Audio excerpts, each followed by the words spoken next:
حسب الناس أن يتركوا أن يقولوا آمنا وهم لا يفتنون. وقال الله سبحانه وتعالى: قالت الأعراب آمنا قل لم تؤمنوا ولكن قولوا أسلمنا. وقال عليه الصلاة والسلام: لا يؤمن أحدكم حتى يكون هواه تبعا لما جئت به.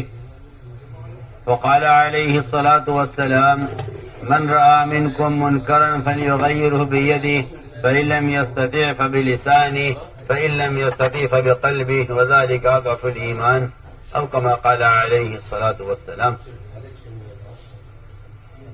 میرے محترم بزرگوں، دوستو، عزیزو، کسی چیز کا دعویٰ کرنا بہت آسان ہے اور حقیقت کا پیش کرنا ایک مشکل کام ہے۔ سمجھتے تھے اگر کوئی شخص پوری دنیا کو اپنی حکومت تصور کر لے تو ایک آدمی پر اس کا اختیار نہیں ہے، اور اگر کوئی شخص پوری دنیا کی زمین کو اپنے لیے زراعت تصور کر لے تو ایک دانہ اس کے ہاتھ میں نہیں ہے۔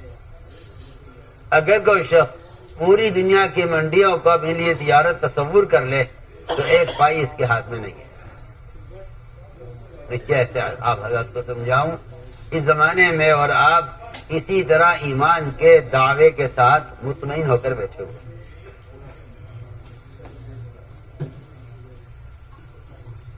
ایک چیز کی حقیقت ہوتی ہے، ایک اس کا وجود ہے، ایک اس کا تصور ہے۔ اگر آپ تجارت کو تصور کر لیں تو اس تصور سے آپ ایک پائی حاصل نہیں کر سکتے۔ اگر آپ زمیندارہ تصور کر لیں تو آپ ایک دانہ حاصل نہیں کر سکتے۔ اسی لیے میں نے عرض کیا کہ اس بارے میں بھی غور کیا جائے کہ آخر قرآن حدیث ایمان کسے کہتے ہیں؟ قرآن حدیث ایمان کسے کہتے ہیں؟ اللہ تعالیٰ کسی کو آمنا کہنے پر چھوڑیں گے نہیں جب تک اس کا امتحان نہ لے لیں۔ ایسا ہو نہیں سکتا وہم لا یفتنون کہ بغیر امتحان کے ان کا ایمان تسلیم کر لیا جائے، ایسا نہیں ہوگا۔ وہ امتحان کیا ہے؟ وہ امتحان دو چیزیں ہیں۔ وہ امتحان دو چیزیں ہیں، ایک تو اللہ تعالی کی طرف سے نبی خبر دیں گے عقل کے خلاف، اور دوسری چیز یہ ہے امتحان میں کہ وہ حکم دیں گے عقل کے خلاف۔ دو چیزوں کو تم عقل کے خلاف تسلیم کر لو تو تمہارا ایمان اللہ کے یہاں قبول ہو جائے گا۔ دو چیزیں قبول کر لو، ایک اخبار، ایک احکام، اور دونوں چیزیں آپ کی سمجھ، عقل، حالات، تجربے سب کہیں کے آپ کی چاہت کے بھی خلاف ہوں گی۔ بلکہ میں کہتا ہوں کہ جو احکام ہیں وہ آپ کی فطری تقاضوں کے بھی خلاف ہوں گے۔ احکام آپ کے فطری تقاضوں کے خلاف ہوں گے۔ آپ غور کر لیجئے، جتنے بھی احکام ہیں انسان کے فطری تقاضوں کے خلاف ہیں۔ نیند کا تقاضا ہے نماز فرض ہے، مال کا تقاضا ہے زکوٰۃ فرض ہے، بھوک پیاس کا تقاضا ہے روزہ فرض ہے، شہوت کا تقاضا ہے زنا حرام ہے، اولاد کا تقاضا ہے اولاد کو ذبح کرنے کا حکم دیا ہے ابراہیم علیہ السلام۔ کوئی ایک لمحہ، کوئی خواہش، کوئی ضرورت ایسی نہیں ملے گی جس کے مقابلے میں حکم نہ آیا۔ مقابلے میں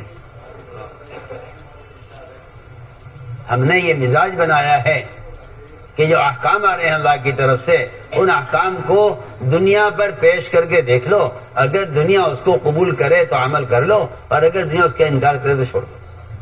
یہ میرا اور آپ کا ایمان ہے، یہ میرا اور آپ کا ایمان ہے جس سے میں اور آپ مطمئن ہو کر بیٹھے ہوئے ہیں۔ میرا اور آپ کا ایمان اللہ اکبر حکم کے تابع نہیں ہے، حالات کے تابع ہے۔ حکومت کیا کہتی ہے، قانون کیا کہتا ہے، ماحول کیا کہتا ہے، ہمارا کلچر کیا کہتا ہے، ہماری سوسائٹی کیا کہتی ہے، ہمارے پڑوسی کیا کہتے ہیں۔ قرآن نے صاف کہا ہے، قرآن نے صاف کہا ہے کہ جو اللہ تعالیٰ کے حکم کے مقابلے میں مخلوق کی بات مانے انہوں نے مخلوق کو اپنا رب بنایا ہوا ہے۔ آپ سوچیے تو صحیح، کتنی سخت بات ہے۔ ہمیں اور آپ کو ایک عادت ہو گئی ہے ہمارا رب تو اللہ ہے، ہمارا رب تو اللہ ہے، بالکل نہیں۔ ربوبیت اللہ کے رب ہونے کا تقاضا اور مطلب یہ ہے کہ پھر آپ ان کے خلاف دوسروں کی بات نہیں مانیں گے، اس کو رب ماننا کہتے ہیں۔ اگر آپ اللہ کے مقابلے میں اللہ کے غیر کی بات مان رہے ہیں تو آپ نے اللہ کے غیر کو اپنا رب بنایا ہوا ہے۔ یہ میں قرآن سے قرآن کی آیت کا ترجمہ کر رہا ہوں، سیدھی بات۔ منافقین کا مزاج یہ تھا کہ دین پر چلو، مگر اتنے دین پر چلو جتنے دین سے دنیا والے راضی رہیں۔ میں آپ سے خدا کی قسم کھا کر کہتا ہوں، بالکل اسی کا نام نفاق ہے۔ اور یہ میں نے اور آپ نے پکڑا ہوا اس زمانے میں کہ اتنا دین اختیار کرو جس سے دنیا والے تمہارے مقابلے پر نہ آئے، دنیا تم سے ناراض نہ ہو، اتنا دین اختیار کرو۔ اگر حالات اور ماحول کے اعتبار سے ایک مسلمان کا لباس بھی بدلتا ہے تو یہ بہروپیہ ہے، اور بہروپیہ منافق کو کہتے ہیں۔ سمجھ رہے ہیں نہیں؟ یہ تو بیچارے زمانے کے کچے مولوی ہیں جو جھوٹی تعویلیں کر کے سنت کے مقابلے پر کھڑے ہو گئے ہیں۔ مجھے تو اس کا افسوس اور غم ہے بہت زیادہ۔ میں تو آپ سے اب دل کی بات کہہ رہا ہوں، یہ زمانے کے کچے مولوی ہیں جو حالات قوانین کے اعتبار سے چلتے ہیں، سمجھتے ہیں کہ ہم امت کے ہاتھ پر رحم کر رہے ہیں، ہم کہنے آپ امت کو تباہ کر رہے ہیں۔ آپ نے نفاق کا لبادہ پہنا ہوا ہے اور آپ اپنی زبان سے علم کو بگاڑتے ہیں، لیکن آپ کے جسم سے اگر سنتیں ظاہر نہیں ہو رہی ہیں تو آپ سمجھ لیجئے کہ یہ نفاق کا ایک حصہ ہے۔ اگر مسلمان کے حلیے سے سنتیں ظاہر نہیں ہوتی تو نفاق کا ایک حصہ ہے۔ کیوں؟ منافقین کون تھے؟ منافقین وہ تھے جو یہاں ایک حلیے میں ہوتے تھے، وہاں ایک حلیے میں ہوتے تھے۔ وہ یہ کہتے تھے کہ ایسا درمیانہ راستے اختیار کرو، ایسا درمیانہ راستے اختیار کرو کہ کفر یہ کہے کہ ہمارے ساتھ ہیں اور مسلمان بھی یہ کہیں کہ ہمارے ساتھ ہیں۔ یہ میں آپ سے میں بنیادی بات عرض کر رہا ہوں جو قرآن نے صاف کہا ہے کہ جو اللہ کے رسول کے مقابلے میں ان کے غیر کی اطاعت کر رہے ہیں، انہوں نے اللہ کے غیر کو اپنا رب بنایا ہوا ہے۔ سیدھی بات۔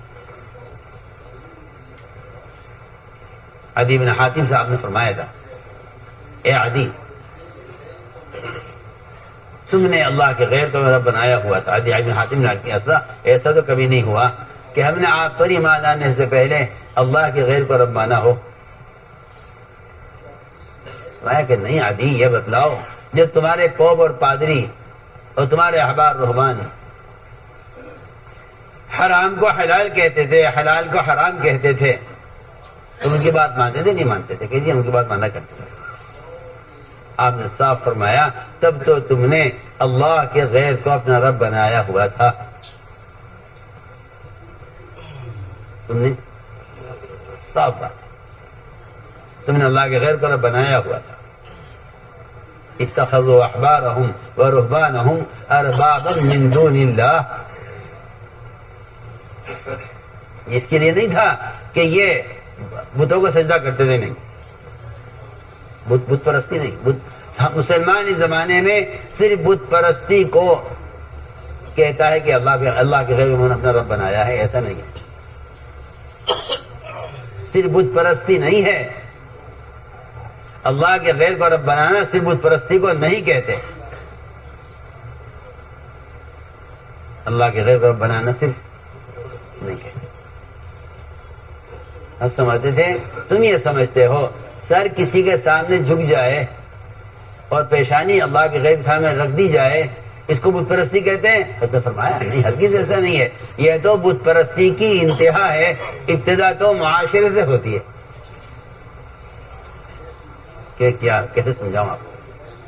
اس کی ابتدا تو معاشرے سے ہوتی ہے۔ پکی بات ہے. سب سے پہلے غیروں کے طریقے کی طرف مسلمان کا معاشرہ جھکے گا.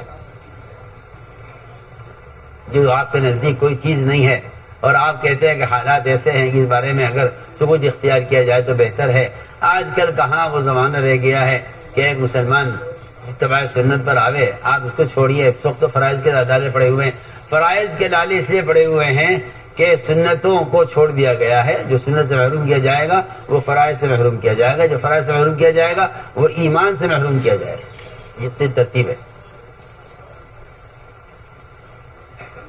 یہ ترتیب ہے. میں نے ایک بات عرض کی ہے کہ سوال اس بات کا ہے کہ آپ کے قلب کا جھکاؤ کس طرف ہے. بدن کا جھکاؤ نہیں دیکھا جائے گا بت پرستی میں. یہ دیکھا جائے گا کہ آپ کے قلب کا میلان کس طرف ہے. آپ کے قلب کا جھکاؤ کس طرف ہے. ابراہیم علیہ السلام نے جو اعلان کیا ہے کہ میں رخ اپنا بنے ہوئے سے بنا ہوا ایک طرف پھیر لیا ہے، اس کا مطلب یہ تھا کہ ابراہیم علیہ السلام نے وہ تمام صفات جن کا اللہ نے حکم دیا ہے ان کو پورا کر کے دکھلایا ہے. ان کو پورا کر کے دکھلایا. تو میں عرض کر رہا ہوں کہ اس زمانے میں یہ غلط فہمی پیدا ہوئی ہے کہ ایمان میرا آپ کے ذہن میں ایک تصور بن کر رہ گیا. اس لیے فرمایا کہ اپنے ایمان کو پیش کرو قرآن پر. ایمان کو پیش کرو قرآن پر اور ایمان کو پیش کرو حدیث پر. اگر آپ ایمان پیش کرتے ہو قرآن حدیث پر اور وہ اس کے مطابق ہے تو ایمان ہے، اور اگر نہیں ہے تو آپ ناقص ایمان پر اکتفا کیے بیٹھے ہوئے ہیں کہ ہاں ناقص ایمان کافی ہے. علماء نے لکھا ہے کہ جو آدمی یہ خیال کرتا ہو کہ یہ میرا ایمان ہے، وہ صحابہ کا ایمان تھا، یہ صوفیہ کا ایمان ہے، یہ افضال اور اقطاب کا ایمان ہے، یہ ایسا مسلمان ناقص ایمان پر راضی ہو گیا. اس کا ایمان ناقص ہے. اس کا ایمان ناقص ہے. یہ نہیں کہا جائے گا کہ آپ کے اعتبار سے آپ کا ایمان کافی ہے. جو بڑے افضال ہیں، بڑے صوفیہ ہیں، بڑے اولیاء اللہ گزرے ہیں، ان کا ایمان ان کے اعتبار سے مناسب ہے. صحابہ کا ایمان صحابہ کے اعتبار سے بالکل یہ جہالت ہے، حماقت ہے. یہ اس کو ایمان نہیں کہتے.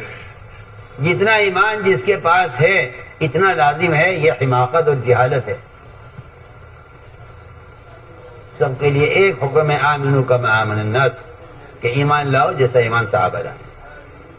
اس لیے ایمان کا جو درجہ عقیدے میں ہے اور ایمان کا جو درجہ توحید میں ہے اور ایمان کا جو درجہ اللہ کے ساتھ شرک کرنے سے بچنے میں ہے، وہی درجہ ایمان کا ایک استنجا کرنے کی سنت میں ہے. سیدھی بات ہے. وہ درجہ ایمان کا استنجا کرنے کی سنت میں ہے. اگر آپ کے نزدیک استنجا کرنے کی سنت میں ایمان کا وہ درجہ نہیں ہے تو آپ کا عقیدہ اور آپ کے اللہ کی توحید پر آپ کا یقین یہ بھی متاثر ہو کر رہے گا. ایک دن آئے گا کہ آپ کے نزدیک عقیدہ اور توحید کوئی چیز نہیں رہے گی. کیوں؟ اس لیے کہ آپ نے جن کا معاشرہ اختیار کیا ہے وہ اللہ کے انکار کرنے والے ہیں. ان کا معاشرہ آپ کو اللہ کے انکار تک پہنچائے گا. آپ سوچ لیجیے میں کیا کہہ رہا ہوں. آپ یہ مت سمجھیے کہ آپ فرائض پر باقی رہیں گے. ایسا نہیں ہو سکتا. ایسا نہیں ہو سکتا. جس کا معاشرہ بگڑے گا اس کی عبادات بگڑیں گی. جس کی عبادات بگڑیں گی اس کے عقائد بگڑیں گے. جس کے عقائد بگڑیں گے وہ مرتد ہوگا. یہ ترتیب ہے. سیدھی بات. اس لیے ایمان کو جو بیان کیا گیا ہے حدیثوں میں وہ باعتبار کل کے بیان کیا گیا ہے. صرف باعتبار توحید کے اور عقیدے کے نہیں بیان کیا گیا. پڑھیے آپ حدیثیں. جتنا آپ کو لا یؤمن ملے گا نا حدیثوں میں وہ سارا کا سارا معاشرے سے، معاملات سے، اخلاق سے متعلق ملے گا. لا یؤمن. بلکہ ایک جگہ تو قسم کھا کے فرمایا آپ نے، خدا کی قسم وہ آدمی مومن نہیں ہو سکتا.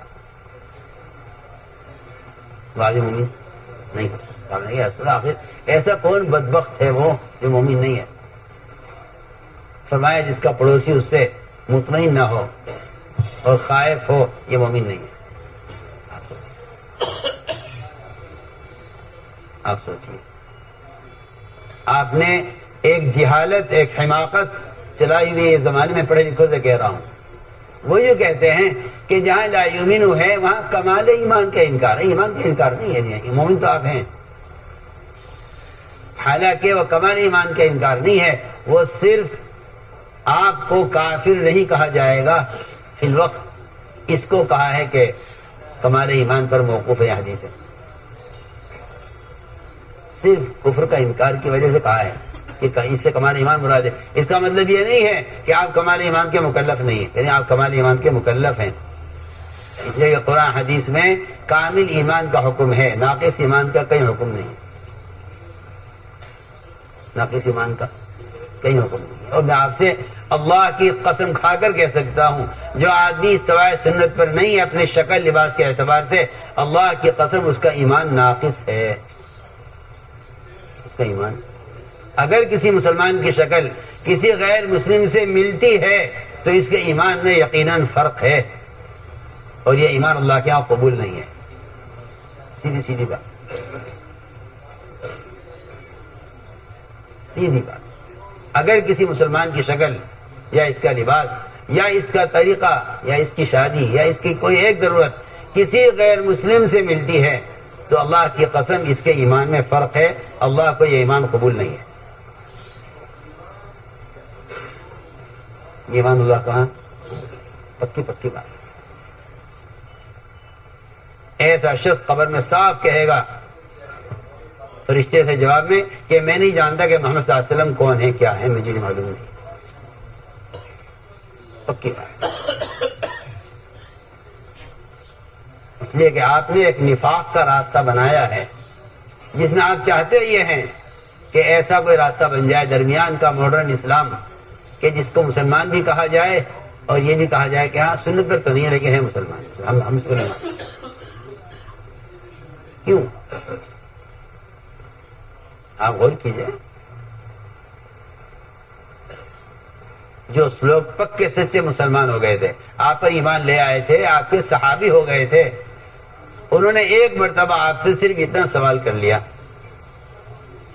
کہ ہم قرآن پڑھتے ہیں، قرآن پر ہی عمل کرتے ہیں، اسی کو نمازیں پڑھتے ہیں، اسی کو تہجد میں پڑھتے ہیں، اسی کو دیکھ کر پڑھتے ہیں، ہم اجازت چاہتے تھے اگر کبھی کبھی توریت پڑھ لیا کریں، کبھی کبھی توریت پڑھ لیا کریں. حالانکہ توریت آسمانی کتاب ہے، میرا اور آپ کا اس پر ایمان ہے، اس پر ایمان لائے بغیر ایمان کسی کا قبول نہیں کیا جائے گا. آمنت باللہ و ملائکتہ و کتبہ، کتابوں پر ایمان لانا فرض ہے قیامت تک ہر مسلمان کے ذمہ. انہوں نے صرف اجازت طلب کی کہ ہم توریت پڑھنا چاہتے ہیں، ہم توریت پڑھنا چاہتے ہیں، اگر آپ کی اجازت ہو. اتنا سوال کیا ان صحابہ نے جو آپ پر ایمان لا چکے تھے، پہلے یہودی تھے پھر اسلام لے آئے. تو اسلام نے اتنی بات برداشت نہیں کی کہ آپ توریت پڑھیں قرآن پڑھنے کے ساتھ ساتھ، بلکہ حکم ہی آیا آسمان سے ان کے لیے، ان 5 آدمیوں کے لیے، ادخلوا فی السلم کافہ، کہ اسلام میں پورے پورے داخل ہو جائے. سنیے تو صحیح، آپ تو یہودی بن کر بھی مسلمان ہیں، اور وہاں توریت جس پر ایمان لانا فرض ہے، صرف اس کی تلاوت کی اجازت پر قرآن یہ کہہ رہا ہے کہ اسلام میں پورے پورے داخل ہے، ایک پیر اسلام میں ایک پیر یہودیت میں، یہ نہیں چلے گا. آپ سوچیے، آپ فیصلے کیجیے.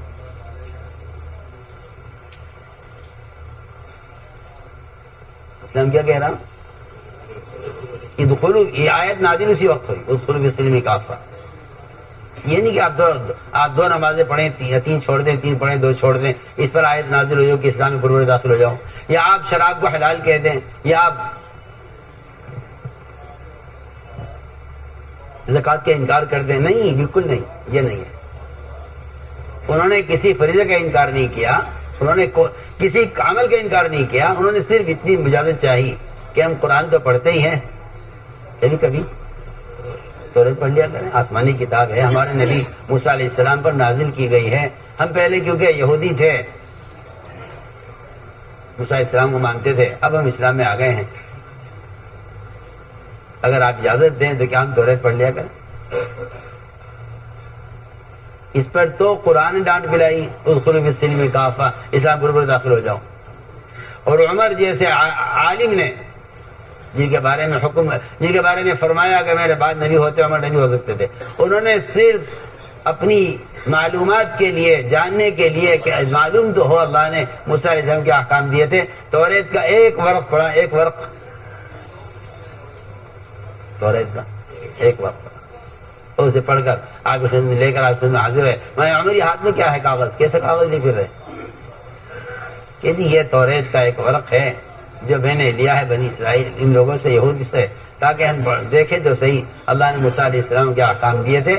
آپ کو اتنا غصہ آیا، اتنا غصہ آیا، حضرت عمر سے کچھ نہیں کہا، آپ سیدھے مسجد میں گئے اور منبر پر بیٹھے آپ، اور آپ کو غصہ اتنا تھا کہ انصار میں اعلان ہو گیا کہ تلواریں لے چلو، اللہ کے نبی کا آج کسی نے زیادہ ستایا ہے، جس کو اشارہ کریں گے اس کو ہم قتل کر دیں گے۔ آج پوری مسجد بھر گئی صحابہ سے، ہر ایک کے ہاتھ میں تلوار تھی، سارا غصہ عمر پر تھا کہ توریت کیوں پڑھی؟ آپ سوچیے، آپ سارے دین کو بدل کر ایک نیا دین پیش کریں امت پر، قانون کے لحاظ سے اور معاشرے کے لحاظ سے اور مسلمانوں کی ضرورت کے لحاظ سے، اور آپ کہہ نہیں جی ٹھیک ہے، اب آج کل کے زمانے میں تو اس کے علاوہ کچھ ہو نہیں سکتا۔ مجھے افسوس ان مولویوں پر ہے، میں صاف صاف آپ سے کہہ رہا ہوں، جنہوں نے درمیان کے راستے کی تائید کی ہے۔ یہ نفاق ہے، ایمان نہیں ہے، یہ نفاق ہے، ایمان نہیں ہے۔ مجھے بڑا افسوس ہے اس پر، بڑا افسوس۔ احیاء سنت کو اپنے ذمہ فرض نہ سمجھنا اسلام سے محرومی کا سبب ہے۔ سنت کے احیاء کو اپنے ذمہ کیا نہ سمجھنا؟ احیاء سنت کو اپنے ذمہ فرض نہ سمجھنا اللہ کی قسم اسلام سے محرومی کا سبب ہے۔ یا تو تم احیاء سنت پر آؤ، اور اگر تمہارا مقصد احیاء سنت نہیں ہے تو پھر تم ایک وقت آئے گا کہ تم اسلام کے فرائض کے انکار پر آؤ گے، سیدھی سیدھی بات۔ اللہ کو ناقص دین اللہ کے یہاں قبول نہیں ہے۔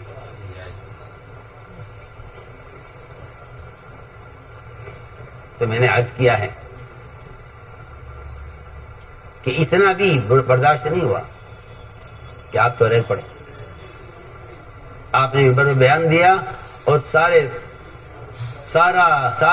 ساری مسجد بھر گئی، انصار ہر ایک ہاتھ میں تلوار تھی، اور آپ نے بیان کیا اے عمر آج اگر موسیٰ علیہ السلام زندہ ہو کر آ جائیں ان کے لیے کوئی راستہ نجات کا نہیں سوائے میرے طریقے کے۔ اگر انہوں نے اپنی شریعت پر موسیٰ علیہ السلام نے عمل کیا وہ نجات نہیں پائیں گے، اور اگر تم نے ان کی شریعت پر عمل کیا تم گمراہ ہو جاؤ گے۔ یہ دونوں باتیں فرمائیں۔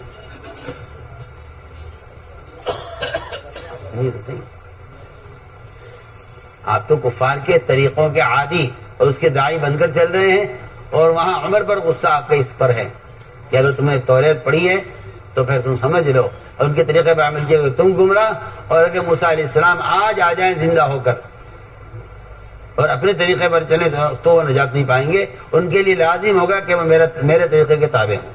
اگر نبی آپ صلی اللہ علیہ وسلم کے طریقے کے تابع ہوئے بغیر نجات نہیں پا سکتے تو آپ کی امت آپ کے طریقے کے خلاف نجات کیسے پا سکتی ہے؟ آپ فیصلہ کیجیے۔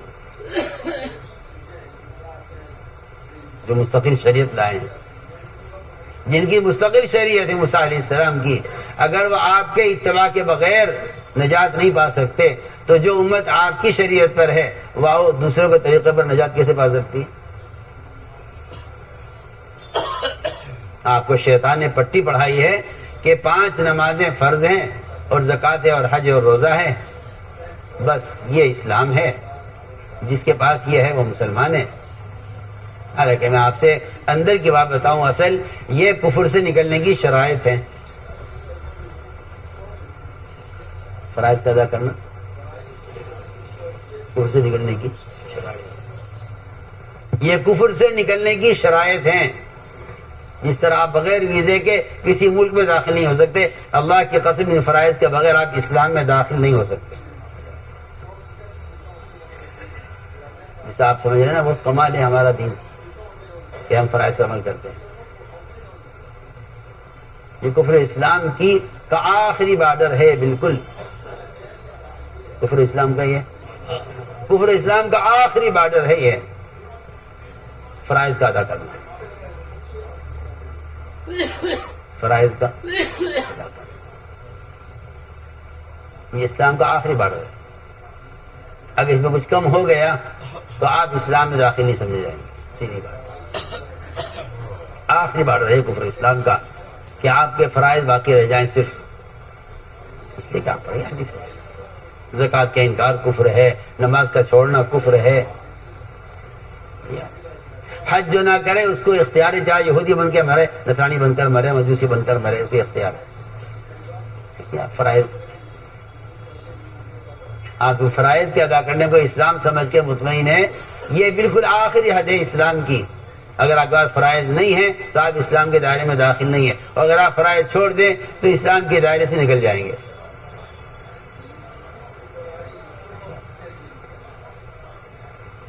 جیسا آپ کے نزدیک اسلام کافی ہے. تو میرے دوستوں، میں یاد کرنا چاہتا ہوں کہ آپ حدیث پر ایمان کو پیش کیجئے اور پھر دیکھیے کہ احادیث میں ایمان کسے کہا گیا ہے. احادیث میں ایمان کسے کہا گیا ہے؟ لا یؤمن احدکم حتی یکون ہواہ تبعا لما جئت بہ. جتنا کچھ میں لے کر آیا ہوں اگر آپ عملی طور پر آپ کے پاس نہیں ہے تو پھر آپ ایمان والے نہیں ہو سکتے. وہ تو لوگوں نے تعویلیں کر کے تعبیرات کے زور کو ختم کر دیا. اب مسلمان عبرت نہیں لیتے ان حدیث سے، کیونکہ وہ اس بات سے مطمئن ہے کہ بھئی یہ ایمان تو اونچے درجے کا ایمان ہے، میں اس کے قابل نہیں ہوں. لہذا میرے لیے میرے اعتبار سے ایمان، صحابہ کے لیے صحابہ کے اعتبار سے ایمان، اور صوفیہ کے لیے صوفیہ کے اعتبار سے ایمان. یہ جہالت ہے، حماقت ہے. اسلام میں اس کی کوئی اصل نہیں. مولوی صاحب سن رہے؟ اسلام میں اس کی کوئی اصل نہیں ہے کہ آپ یہ کہیں کہ بھئی ایمان حالات کے زمانے کے اعتبار سے ہوگا. نہیں، نفاق کا جو خطرہ ابو بکر کو ہے وہی خطرہ حنظلہ کو ہے. آپ دیکھیں حنظلہ کا مقام دیکھیے اور اس صدیق کا مقام دیکھیے. یہ بات نہیں ہے کہ ابو بکر کا ایمان تو ایسا ایمان ہے کہ ان کو تو نفاق محسوس ہوگا. حنظلہ کا ایمان، حنظلہ کا ابو بکر کے ایمان میں فرق ہے، اس لیے حنظلہ کو وہ فکر نہیں ہے نفاقی جو ابو بکر کو ہے. غلط خیال ہے آپ کا. دونوں کا ایک فکر تھا کہ نافقہ حنظلہ ادھر نافقہ ابو بکر. دونوں آخر میں حاضر ہوئے کہ جی ہم تو منافق ہو گئے ہیں. اس روایت سے معلوم ہوتا ہے کہ صحابہ میں بھی ایمان کے درجے الگ الگ نہیں تھے، بلکہ جو نفاق کا خوف ابو بکر کو ہے وہ حنظلہ کو ہے. سمجھائے ہماری بات؟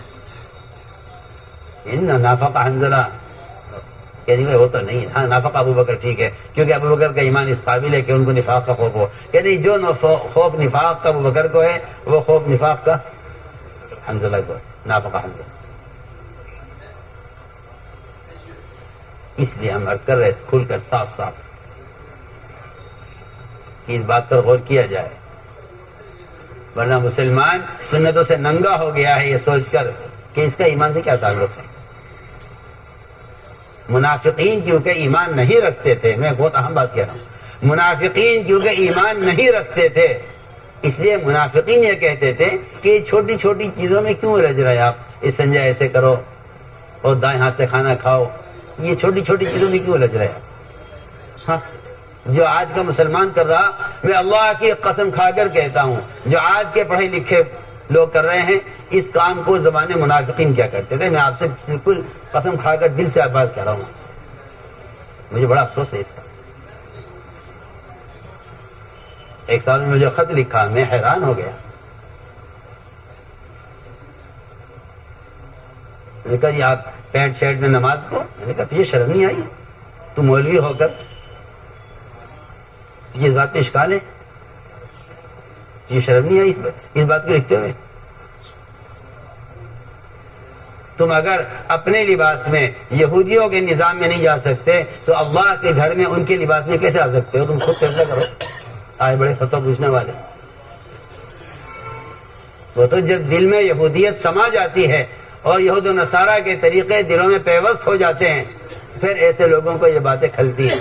کیونکہ جس چیز سے انسان کو محبت ہوگی اس کے خلاف سننا پسند نہیں کرے گا، چاہے وہ شرک ہو یا کفر ہو، یہودیت ہو، بدعت ہو، جو بھی کچھ ہو. اگر محسوس فرماتے تھے جو آدمی بدعت سے محبت کرے گا وہ سنت کے مقابلے میں لڑے گا، وہ کیونکہ اس کو بدعت سے محبت ہے.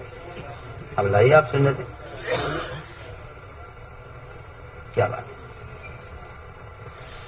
مولانا الیاس صاحب والے کا یہ مقصد تھا کہ میں اس کام سے ایک ایسی قوم تیار کرنا چاہتا ہوں جن کو دیکھ کر لوگ کہیں کہ ہاں یہ سنت ہے، یہ اسلام ہے.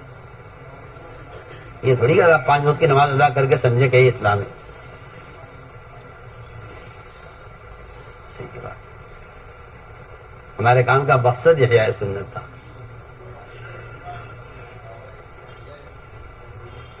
تو میں نے عرض کیا کہ یہ منافقین کہتے تھے یہ چھوٹی چھوٹی چیزوں میں کیا. منافقین نے اعتراض کیا تھا. منافقین نے اعتراض کیا تھا کہ یہ تمہارے نبی اتنے بڑے بڑے کارنامے، کفار سے مقابلہ ہو رہا ہے، کفر اسلام کی جنگ ہو رہی ہے، یہ ان بڑے بڑے کارناموں کو دیکھے نا، یہ کیا چھوٹی چھوٹی چیزیں لے کے بیٹھے ہیں کہ سنجے اس طرح کرو اور کھانا دائیں ہاتھ سے کھاؤ. یہ کیا؟ علماء نے لکھا ہے کہ طہارت میں سنت کو ہلکا سمجھنے کی جو وجہ تھی منافقین کی وہ نماز کو ہلکا سمجھنا تھا.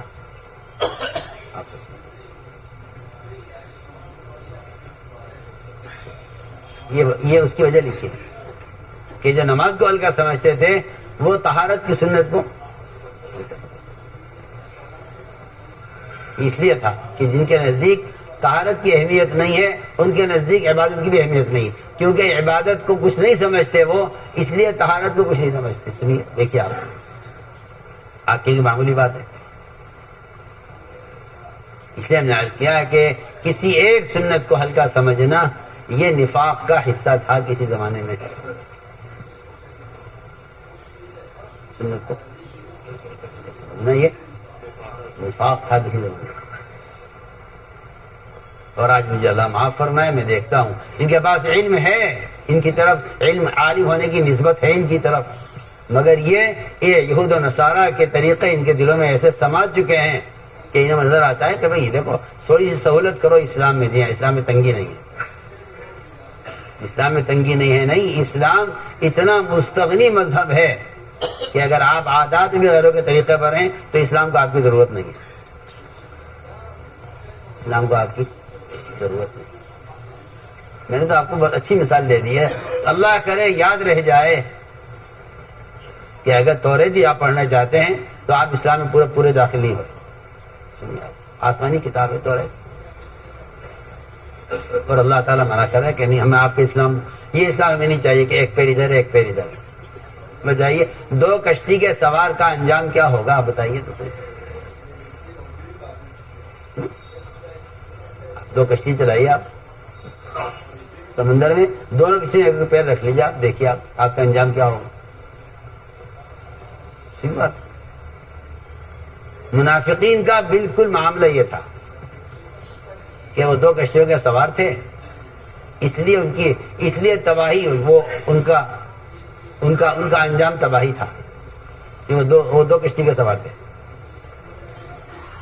وہ 2 کشتی کے سوار تھے،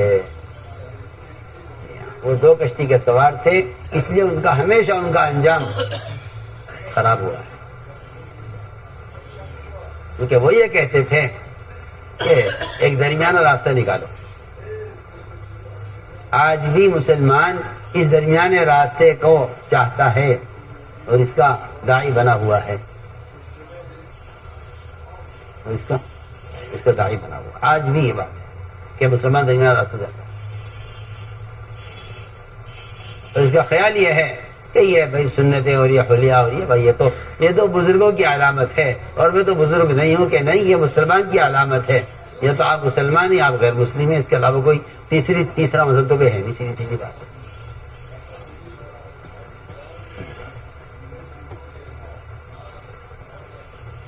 رہا قانون کہ اللہ تعالیٰ کا نظام یہ ہے کہ وہ اسلام کے خلاف قوانین اس لیے نہیں لاتے نعوذ باللہ کہ مسلمان کوئی اور راستے اختیار کرے، وہ اسلام کے خلاف قوانین اس لیے لاتے ہیں کہ وہ اس میں مسلمان کی طلب اور کوشش کو دیکھنا چاہتے ہیں کہ مسلمان میں کیا طلب اور کوشش ہے۔ اس لیے میں صاف طور پر آپ سے کہتا ہوں کہ جو آدمی کسی قانون کی وجہ سے کسی سنت پر عمل کرنے پر مجبور ہے اور وہ دل سے غمگین ہے اور وہ اس کے لیے کوشش بھی کرتا ہے، تب تو اللہ کے ہاں مجرم نہیں ہو سکتا، اور اگر اس لیے کوشش نہیں کرتا تو اللہ کے ہاں مجرم ہے، اللہ کے ہاں مجرم ہے، یہ اللہ کے ہاں مجرم ہے۔ اگر کوئی قانون کسی ایک سنت کے خلاف آتا ہے، اگر کوئی ایک قانون کسی ایک سنت کے خلاف قانون آتا ہے اور مسلمان اس کے لیے کوشش نہیں کرتا تو یہ مسلمان اللہ کے یہاں مجرم ہوگا۔ سوال اس کا ہوگا کہ آپ نے کیا کوشش کی اس کے لیے، ہم اس کے لیے کیا کوشش کی؟ آپ نے کوشش کی ہے اور کر رہے ہیں مسلسل، تب تو آپ اللہ کے یہاں مجرم نہیں ہیں، اور آپ نے اس کے لیے کوشش نہیں کی اور یہ کہا قانون یہ ہے اس لیے ہم کچھ نہیں کر سکتے، تو اللہ تعالیٰ کے یہاں آپ مجرم ہیں۔ آپ سوچئے کہ آدمی سنت پر عمل نہ کر کے کسی مجبوری کی وجہ سے کب بچ سکتا ہے، اللہ کے یہاں بری کب ہو سکتا ہے؟ شیخ الحدیث حضرت مولانا زکریا صاحب، اللہ اکبر، عجیب بات فرمائی، درس بخاری سے میں بیان فرمایا، عجیب بات فرمائی، کہیں کہ اللہ تعالیٰ کے یہاں خلاف سنت عمل کرنے والا اللہ کے یہاں وہ شخص بری ہو سکتا ہے کہ اگر کسی ایک سنت پر عمل کرنے سے جسم کے اندر نقصان کا اندیشہ ہے، ڈاکٹر نے منع کر دیا ہے کہ آپ ایسا نہ کرنا، میں اس کی مثال پہلے عرض کرتا ہوں تاکہ آسان ہو جائے، بہت آسان مثال، گدھے کی سواری یا کار کی سواری، گدھے کی سواری یا کار کی سواری، پہلے تو اس کی بات سن لیجیے اور سمجھ لیں کہ اگر گدھے کی سواری پر ذلت اور کار کی سواری میں عزت محسوس کرتا ہے تو اس کے ایمان میں فرق ہے۔ کار کی سواری سنت نہیں ہے، گدھے کی سواری سنت ہے، اس کے ایمان میں۔ لیکن اگر گرمی یا دوسری وجوہات کی وجہ سے اسے گدھے کی سواری پر کسی جسمانی نقصان کا خطرہ ہے، سنت دھیان سے، اور اس نقصان سے بچنے کے لیے یہ کار کی سواری اختیار کرتا ہے، تو شیخ فرماتے ہیں کہ کار کی سواری اختیار کرنے والے کی کیفیت ایسی ہونی چاہیے، سننا دھیان، کار کی سواری اختیار کرنے والی کیفیت ایسی ہونی چاہیے کہ اگر کسی شوگر کے مریض کو ڈاکٹر یہ کہہ دیں کہ اگر آپ نے ایک دانہ بھی شکر کا کھایا تو آپ ہلاک ہو جائیں گے، وہ پھیکا کھانا کھاتے ہوئے یا پھیکی چائے پیتے ہوئے اس کو ہر گھونٹ پر شکر کا خیال آتا ہے، جو کیفیت اس شوگر کے مریض کی ہے پھیکا کھاتے ہوئے شکر کو یاد کرنے کی، اگر اس آدمی کی کیفیت یہ ہے کہ وہ ہر قدم پر سنت کو یاد کر رہا ہے، کاش بھی اس پر عمل کرتا، فرماتے ہیں شیخ پھر تو ہو سکتا ہے کہ یہ اللہ کے یہاں مجرم ہونے سے بچ جائے۔ تو میری بات سمجھ آئی؟ پھر تو ہو سکتا ہے کہ اللہ کے یہاں،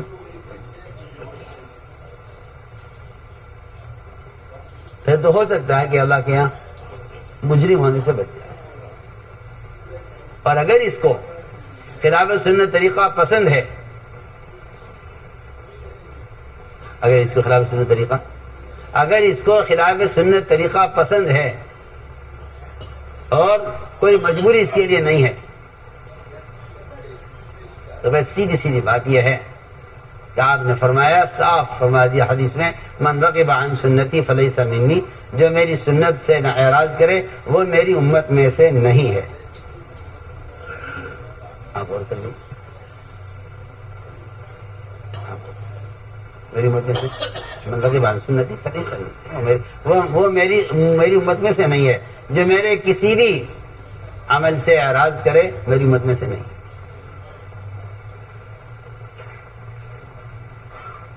خود غور کیوں؟ اس لیے کہ اس زمانے کے جاہلوں نے مسلمانوں کو یہ پڑھایا ہے کہ جو درجہ فرائض کا ہے وہ سنت کا درجہ نہیں ہے. یہ جاہلوں نے پڑھایا ہے آپ کو. میں تو بالکل کھل کر جاہل کہتا ہوں ایسے شخص کو جس کے نزدیک فرائض اور سنتوں میں فرق ہو، وہ جاہل ہے. وہ جاہل ہے. جو درجہ ایمان کا عقائد میں ہے، اگر وہ درجہ ایمان کا سنتوں میں نہیں ہے تو اس کا ایمان آدھا ہے، اس کا ایمان ناقص ہے.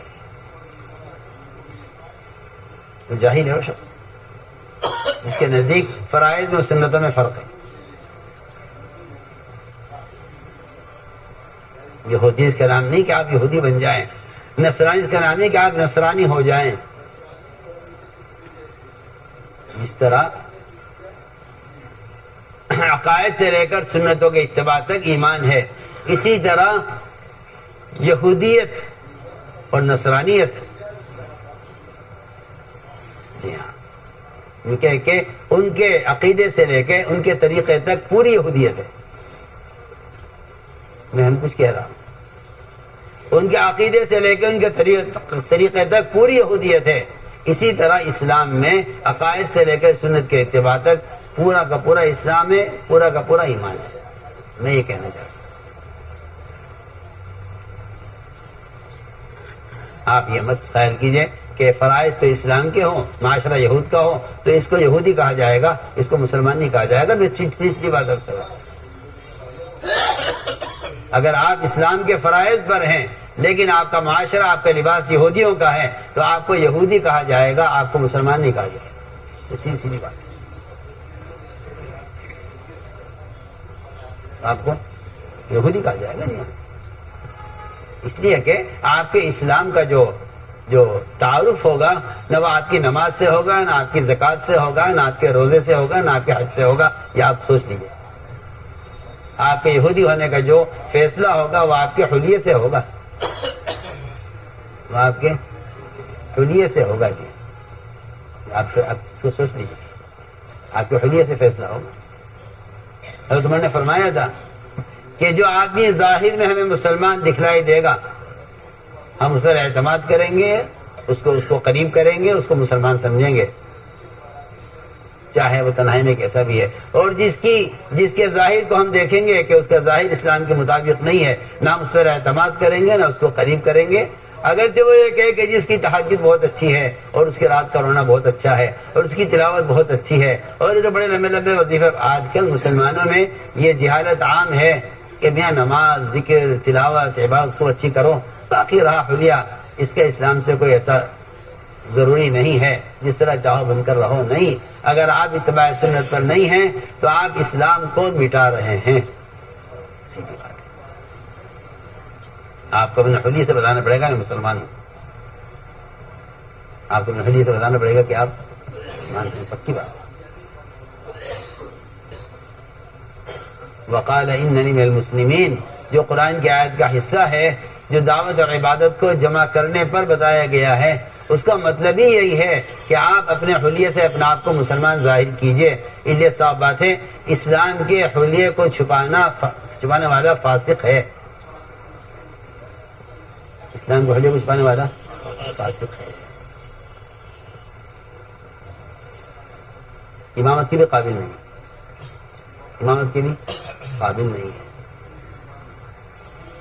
امامت کے بھی قابل نہیں ہے. جو آدمی اپنے اسلام کو چھپا رہا ہے حلیے کے اعتبار سے وہ فاسق ہے. آپ جانتے ہیں فاسق کسے کہتے ہیں؟ ان منافقون هم الفاسقون. پڑھیے نا قرآن کہ منافق فاسق کو ہی تو منافق کہتے ہیں. آپ سنیے تو نہیں کیا کہہ رہا ہوں. جس کے حلیے سے اسلام ظاہر نہیں ہوگا وہ آدمی فاسق ہے. وہ آدمی فاسق ہے. اور قرآن نے کہا ہے کہ ان منافقون هم الفاسقون، کہ منافقی تو فاسق ہیں. اچھی بات ہے. فسق اور نفاق ایک چیز ہے. فسق اور نفاق ایک چیز ہے. فسق اور نفاق ایک چیز کا نام. پڑھیے آپ قرآن پڑھیے تاکید کے ساتھ، ان المنافقین هم الفاسقون. یہ جو منافق ہیں وہی فاسق ہیں. کیا مطلب ہے؟ کہ فاسق اسے کہتے ہیں جو اسلام کی علامتوں کو چھپائے، کہ میں دیکھنے سے مسلمان نہ لگوں. دیکھنے سے، اور آپ جانتے ہیں، آپ دیکھ لیجیے اس زمانے میں اس ملک میں مسلمان کے علاوہ ہر قوم پہچانی جاتی ہے. سکھ کو پہچان لو، ہندو کو پہچان لو، اس کے بعد وہ علامتیں ہیں جس سے پہچانا جاتا ہے. اگر نہیں پہچانا جاتا تو مسلمان نہیں پہچانا جاتا. آپ کو پوچھنا پڑتا ہے مسلمان سے نام پوچھ کر آپ سلام کرتے ہیں. یہ قیامت کے قریب آنے کی نشانی ہے کہ حدیث میں آتا ہے التسلیم بالمعرفہ من اشراط الساعہ. اصلاح کے قیامت کے قریب آنے کی نشانیوں میں سے ہے کہ آپ نام پوچھ کر سلام کریں گے، کیونکہ قیامت فاسقوں پر قائم کی جائے گی. آپ سوچئے نا میں کتنی اہم بات عرض کر رہا ہوں. مولوی صاحب کس پر قیامت قائم کی جائے گی؟ فاسقوں پر. قیامت قائم کی جائے گی فاسقوں پر. فساق پر قیامت قائم کی جائے گی. اور یہ حدیث میں ہے بالکل کہ جب قیامت قریب آ جائے گی تو مسلمان اتنا سنتوں سے خالی ہو جائے گا کہ اس کو سلام کرنے کے نام پوچھنا پڑے گا. پتہ نہیں مسلمان غیر مسلم ہے کون ہے. مسلمان ہی ہے. ہم آپ کے صاف طور پر عرض کرتے تھے کہ جو قوم مسلمان ہوتے ہوئے اپنے معاشرے پر مجتمع نہیں ہے وہ قوم مردہ ہے، اور جو قوم اپنے معاشرے پر مجتمع ہے وہ غیر مسلم ہو کر بھی زندہ رہیں گے. سی وہ قوم زندہ ہے جو اپنے معاشرے پر مجتمع ہے چاہے غیر مسلم کیوں نہ ہو، اور وہ قوم مردہ ہے جو اپنے معاشرے میں مجتمع نہیں ہے چاہے وہ مسلمان کیوں نہ ہو. سچی بات ہے. اس لیے ہم نے عرض کیا کہ جتنی روایتیں ہیں، احادیث ہیں جس میں لا یؤمنو لا یؤمنو لا یؤمنو، یہ لا یؤمنو اس لیے کہا گیا ہے تاکہ آپ یہ ایمان لائیں. یہ نہیں کہ آپ کے شرع کی چیز نہیں آپ اس کو چھوڑ دیجئے، یہ نہیں، یہ کہیں بھی ثابت نہیں ہے. جو کہتا ہے کہ یہ بھی ایمان ہے وہ جاہل ہے، وہ اس کو کچھ خبر نہیں ہے قرآن حدیث کی. ورنہ قرآن نے حدیث نے صاف انکار کر دیا ہے. اس لیے لا یؤمن جہاں بھی آپ دیکھیں گے روایتوں میں وہ سارا کا سارا معاشرے سے اور اخلاق اور معاملات سے متعلق ہوگا. آپ پڑھیے قرآن، آپ پڑھیے حدیثیں. اس لیے ہم نے عرض کیا پہلے ایمان کو پیش کرو قرآن حدیث پر. یہ کسے ایمان کہتے ہیں؟ وہ ایمان ہے جس کا انکار کرتے ہیں وہ ایمان نہیں ہے. کامل نہیں ہے، ناقص صحیح ہے تو بنانے کی باتیں ہیں سب. یہ علماء نے لکھا ہے، جن کے متقدمین جو لکھ گئے ہیں، بعد کے آنے والے بچڑونگڑے کہوں گا میں تو ان کو، جو اس کی مخالفت کر کے ایک نیا مذہب پیش کرنا چاہتے ہیں، جنہیں کوئی تمیز نہیں ہے، کوئی عقل نہیں ہے، کوئی سمجھ نہیں ہے. ان کے پاس اوپرا علم ہے بیچاروں کے پاس. یہ اس سے جدید مسائل نکال کر امت کو گمراہ کرنا چاہتے ہیں. اس کے علاوہ کوئی مقصد نہیں. ان کی نئی معلومات اور نئے ان کے جو کہنا چاہیے مسلمات ہیں، وہ یہ پرانے لوگوں کو بیوقوف سمجھتے ہیں کہ انہیں بھی اتنی معلومات نہیں جتنی ہمیں.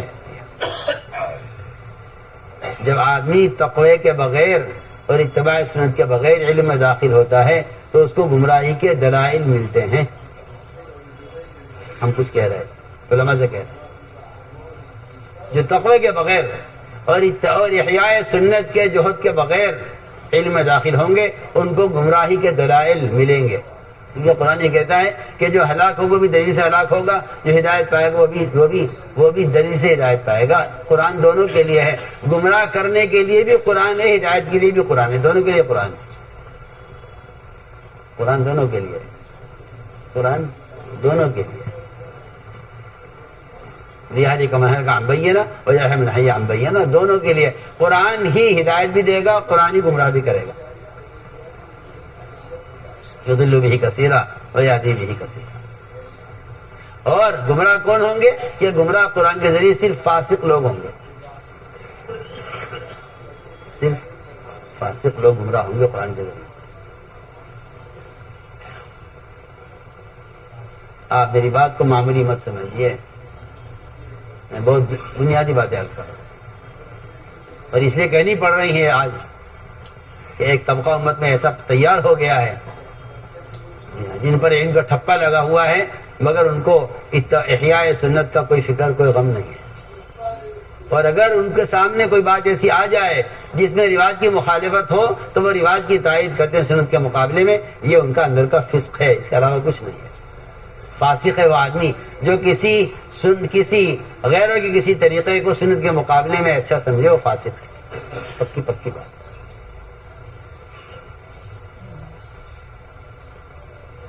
اس لیے کہ دین کا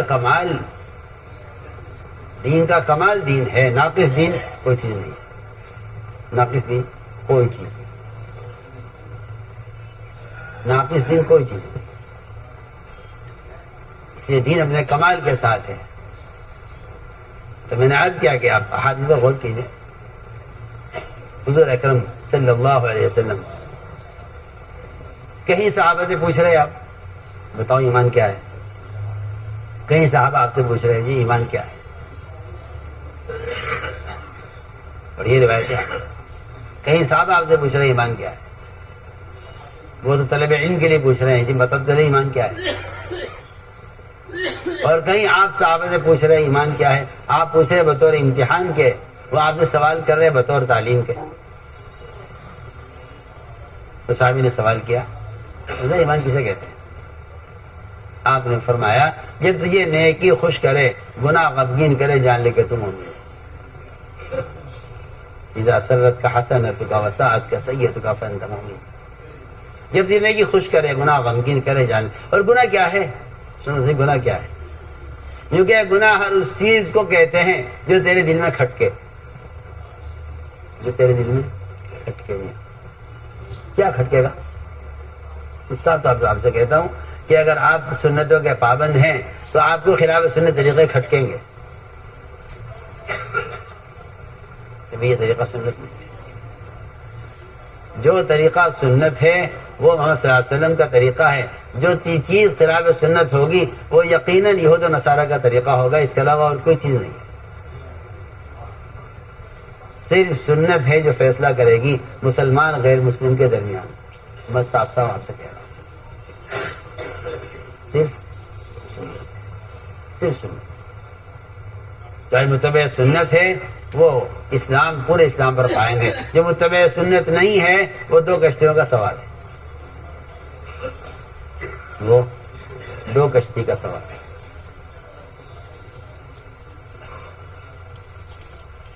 آپ یہ کہتے ہیں جی کیا کریں ہم ایسے ماحول کیا چیز ہے.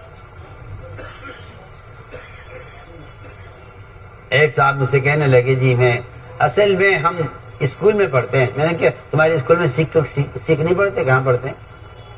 میں نے کہا وہ کیا جی وہ تم نوڑی سے رہتے ہیں. میں نے کتنی غیرت کی بات ہے. وہ غیر مسلم تو اپنے کلچر کو چھوڑنے کو تیار نہیں ہے، چاہے کہیں چلے جاؤ، وزیر اعظم سے لے کر ایک چپراسی تک. ان کے غیروں کو تو اپنے کلچر میں کوئی شرم نہیں ہے. تمہارے ماحول میں اور تم ان کے ماحول میں زیادہ شرم آتی ہے. تم سوچو تو صحیح کہ کفر تم سے زیادہ مضبوط ہے. کفر تم سے زیادہ مضبوط. جیسے مقداد کا لقمہ ہاتھ سے گرا اور زمین سے اٹھایا اس کو کھانے کے لیے. کھانے کو تھے برابر سے ایک آدمی نے ہاتھ مار کر ان سے کہا کہ مقداد رضی اللہ تعالیٰ عنہ سے کہ آپ مسلمانوں کے امیر ہیں اور ان کے علاقے میں آئے ہیں، یہاں کے لوگ بالکل نئے لوگ ہیں اور یہ بیچارے کفر کے زمانے کے قریب ہیں، یا بعض ان میں غیر بھی ہیں جو یہاں کے بڑے عہدے دار لوگ ہیں، وہ ذرا اچھا نہیں سمجھیں گے کہ آپ لقمہ زمین سے اٹھا کر کھائیں. اس لیے یہاں بے شک یہ سنت تو ہے، مانتے ہیں، لیکن اس سنت پر عمل کا یہاں اس جگہ موقع نہیں ہے.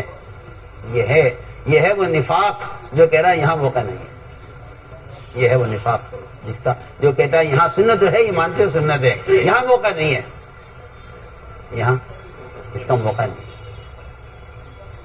بتاؤں مسلمانوں کو شیطان نے کیا دھوکہ دیا ہے؟ شیطان نے مسلمانوں کو یہ دھوکہ دیا ہے کہ سنت پر وہاں عمل کرنا چاہیے جہاں آپ لوگوں کے سنت پر ہنسنے کا سبب نہ بنے۔ اگر آپ نے یہاں عمل کیا سنت پر تو لوگ آپ پر ہنسیں گے، لہذا آپ ذریعہ بنیں گے سنت پر ہنسنے کا تو آپ کو گناہ ملے گا۔ یہ شیطان نے ایسی پٹی پڑھائی ہے مسلمانوں کو اس زمانے کے کہ میں کہتا ہوں کہ اس سے بڑا کوئی جاہل نہیں ہے، اس سے بڑا کوئی پاگل نہیں جو کسی ماحول میں سنت کو اس لیے چھوڑ دے کہ لوگ اس پر ہنسیں گے اور میں ذریعہ بنوں گا سنت پر ہنسنے کا۔ میں تو حیران ہو گیا صاحب کی بات سے، میں تو بیان کر رہے تھے وہ صاحب میرے جا کے پکڑ لیا انہیں بیان کے بیچ میں، نہیں یہ کیا بات کر رہے ہیں یار، کیا بات کر رہے ہیں؟ جو غلطی ہو گئی، میں نے کہا بہت بڑی غلطی، آپ تو سنت کو مٹانے بیٹھ گئے یہاں، آپ تو یہاں سنت کو مٹانے بیٹھ گئے یہ کہہ کر کہ سنت پر وہاں عمل کرنا چاہیے جہاں کوئی ہنسنے کا سبب نہ بنے۔ میں نے کہا نہیں، اللہ نے قرآن میں فیصلہ کر دیا ہے، قیامت تک کے لیے فیصلہ ہے کہ جو آدمی کی سنت پر ہنسے گا اللہ تعالیٰ اس سے خود نمٹیں گے۔ انا کفیناک المستہزئین، یہ آپ کے زمانے کے لیے نہیں ہے، سمجھے میں کیا کہہ رہا؟ انا کفیناک المستہزئین یہ آپ کے زمانے کے لیے نہیں، قیامت تک کے لیے فیصلہ ہے۔ جس زمانے میں بھی جو شخص سنت پر ہنسے گا اللہ اس سے خود نمٹیں گے، اللہ اس سے خود نمٹیں گے۔ 7 آدمی تھے، 7 آدمی جی استہزاء کرتے تھے، آپ کا مذاق اڑاتے تھے۔ جبرائیل یہ 7 آدمی ہیں جو میرے طریقے پر ہنستے ہیں۔ جبرائیل نے کہا دیکھیے کسی وقت اگر یہ 7 آپ کے آس پاس ہوں تو مجھ سے کہیے گا۔ وہ 7 کھڑے ہوئے تھے راستے میں، آپ نے کہا جبرائیل دیکھو یہ ایک یہ ہے، ایک یہ ہے، ایک یہ ہے، ایک یہ ہے۔ کہا جی مجھے تو اللہ نے حکم دیا ہے کہ میں ان سے نمٹ لوں۔ ایک کی طرف اشارہ کیا، جبرائیل آگے بڑھ گئے۔ اب میں جبرائیل تم نے کچھ کیا تو ہے نہیں؟ کہا نہیں میں نے کام کر دیا اس کا، آپ آگے چلیے اور بتائیے کون ہے؟ ایک یہ ہے۔ اس کے اشارہ کیا، آگے بڑھ گئے، وہ بھی کھڑا ہوا تھا۔ جبرائیل تم نے کچھ کیا تو ہے نہیں؟ کہا نہیں کام ہو گیا، آپ آگے بڑھ گئے اور بتائیے کون ہے؟ کہ ایک یہ ہے۔ اس کے اشارہ کر کے آگے بڑھ گئے۔ جبرائیل تم کہہ رہے تھے کہ میں اس کا کام کر دوں گا، وہ تو ٹھیک ٹھاک کھڑا ہوا ہے، کہ نہیں میں نے کام کر دیا، آپ آگے بڑھ گئے۔ ایک کی طرف اشارہ کرتے رہے، آگے بڑھتے رہے۔ ایک کے پیر کے تلوے کی طرف اشارہ کیا تھا، اس کے پیر کے تلوے کے اندر ایک ایسا پھوڑا نکلا پیر کے تلوے میں کہ وہ اس سے مر گیا۔ ایک کی آنکھ کی طرف اشارہ کیا، وہ چیختا تھا کہ میری آنکھوں میں کانٹے ہیں۔ اس کی اولاد کہتی تھی میں آپ کی آنکھ بالکل صاف ہے، کہ نہیں بڑے بڑے کانٹے میری آنکھوں میں ہیں۔ وہ چیختا رہا کہ نکال دو یہ کانٹا، نکال دو یہ کانٹا۔ وہ اولاد کہتی تھی آنکھ بالکل آپ کی صاف ہے، کہ نہیں تمہیں نہیں معلوم وہ بڑا کانٹا میری آنکھ میں ہے۔ اس طرح چیختے چیختے مر گیا۔ تیسرے کے پیٹ کی طرف اشارہ کیا، اس کے پیٹ میں تیزابیت اتنی ہو گئی کہ اس کے منہ سے پاخانہ نکلتا تھا، وہ اسی میں مر گیا۔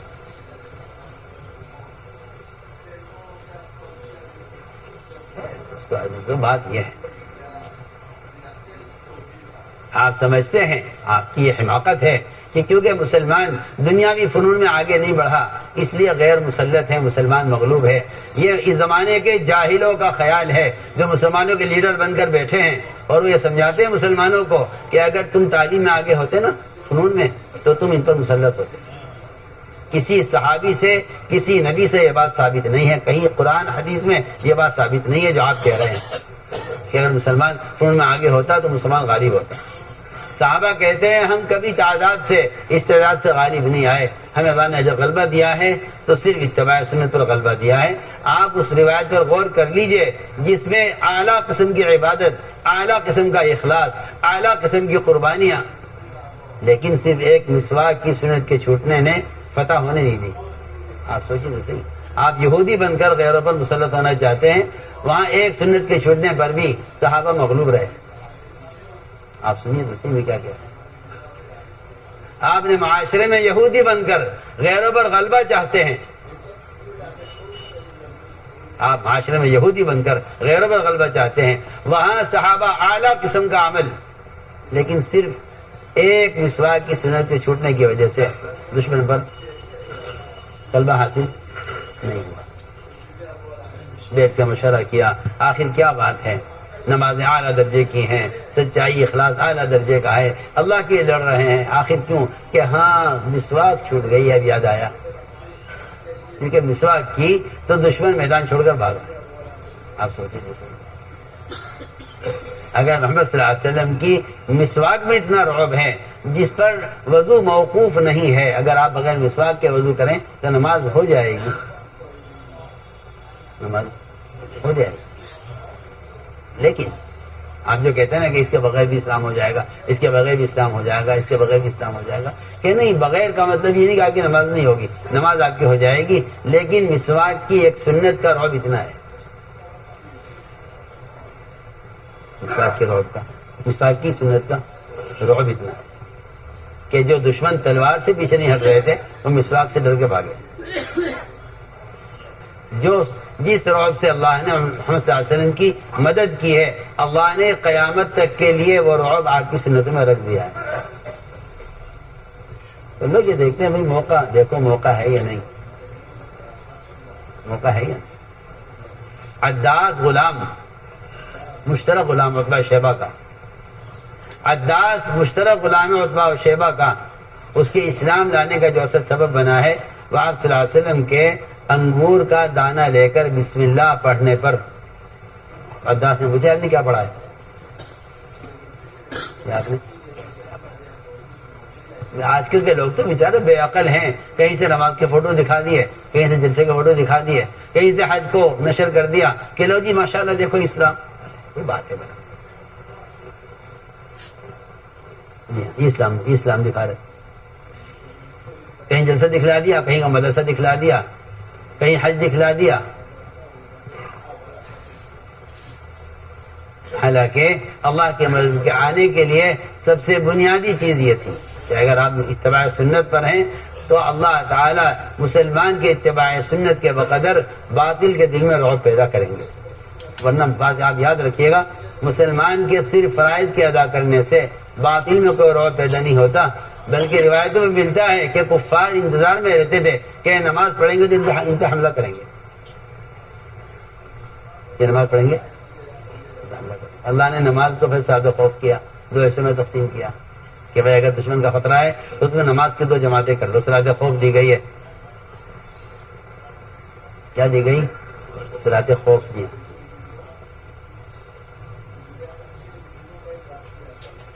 تو میں نے عرض کیا کہ ماحول سے صاحب متاثر نہیں ہوتے. حج مقداد کے کان میں جب کہا ان صاحب نے کہ یہاں اس سنت کا موقع نہیں ہے تو چیخ پڑے زور سے اور فرمایا یہ جتنے احمق بیٹھے ہوئے ہیں یہاں, کیا ان کی وجہ اپنے نبی کی سنت کو چھوڑ دوں گا ان احمقوں کی وجہ سے؟ اس کا تھا رعب, اس کا رعب تھا. سوچی تو صحیح, آپ تو پورا لباس بدل کر اپنا رعب دکھانا چاہتے ہیں, اور عثمان نے کہا تھا کہ اگر میں نیا کرتا پہن لیا اور پرانا اتار دیا تو اللہ ہمیں ذلیل کریں گے. آپ سنیے تو صحیح, نیا کرتا پہننا بھی سنت ہے, پرانا پہننا بھی, پیوند کا بھی سنت ہے, نیا بھی سنت ہے. لیکن اگر آپ پیوند کے کرتے کو ہلکا سمجھتے ہیں, کیونکہ پیوند کا پہننا سنت ہے, اگر آپ پیوند کے کرتے کو ہلکا سمجھتے ہیں اور نئے کرتے میں آپ سمجھتے ہیں وہاں والے متاثر ہوں گے, تو تم صاحب فرمایا کہ اللہ ہمیں ذلیل کریں گے, اللہ ہمیں. آپ تو پورا لباس بدل کر بھی عزت چاہتے ہیں اور وہاں صرف کرتا نیا اور پرانا. اس میں حکمت صاحب کہا ہے کہ اگر ہم نے اس وقت ان لوگوں کو متاثر کرنے کے لیے پیوند کا کرتا اتار کے نیا کرتا پہنا تو اللہ ہمیں ذلیل کریں گے.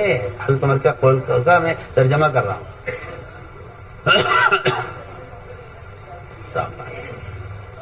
اگر ہم نے عزت تلاش کی ان چیزوں میں جس سے غیر متاثر ہوتے ہیں, آپ دیکھ لیجیے مسلمان کہ اگر میں فلم میں کمال حاصل کر لوں، اور اگر ہم ایٹمیات میں کمال حاصل کر لیں، اور اگر ہم ٹیکنالوجی میں آگے بڑھ جائیں، یہ مسلمان کے یہ سارے ذلت کے اور مغلوب ہونے کے راستے ہیں جن کو آپ عزت کا اور غالب آنے کا ذریعہ سمجھ رہے ہیں۔ تو کیا کریں؟ ایسے آپ کو رہبری کرنے والے ملے ہیں جو آپ کو جگہ جگہ یہ سمجھائیں گے کہ صرف علم الہی سے نہیں کامیابی ہوگی، آپ کو دنیا کے فن میں کمال حاصل کرنا پڑے گا، تب آپ غالب آ سکتے ہیں۔ یہ آج کل کے لوگ پڑھاتے ہیں پٹی، ورنہ اصل بات یہ کہ جس رعب سے اللہ نے محمد صلی اللہ علیہ وسلم کے صحابہ کی مدد کی ہے، وہ رعب قیامت تک کے لیے سنت کے احیاء میں رکھ دیا گیا ہے، سنت کے اتباع میں رکھ دیا گیا ہے۔ ورنہ صحابہ کیا واقعات پڑھیے نا، ایسے باتیں کرتے تھے بادشاہوں سے جن کے نام سے لوگ کانپتے تھے، آپ ان سے ایسے بات کرتے تھے، صاحب ان سے ایسے بات کرتے، کسی غلام سے بات کی جاتی، اور تعجب ہوتا تھا کہ یہ جن کے پاس کھانے کو نہیں، پہننے کو نہیں، اس طرح بات کر رہے ہیں ہم سے۔ اتنا رعب اللہ نے ان کی بات میں رکھا تھا۔ اگر کوئی مشرک صحابی کی بات کو صرف نقل کر رہا ہے جا کے دوسروں میں، اس نقل کرنے والے مشرک میں بھی اتنا اثر تھا بات کا کہ دشمن میدان چھوڑ کر بھاگا ہے۔ میں آپ کو واقعات کرتا ہوں، جن دشمنوں نے صحابہ کی زمین پر قبضہ کیا،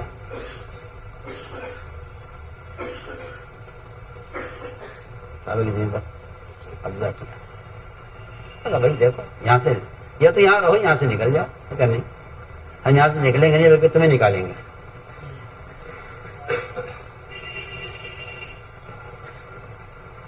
تو اچھا تو ایسا کرو، صلح کر لو، آدھی زمین تمہاری آدھی زمین ہماری، اور آدھا دجلے کا، دجلہ دریا دجلہ آدھا آپ کا آدھا ہمارا،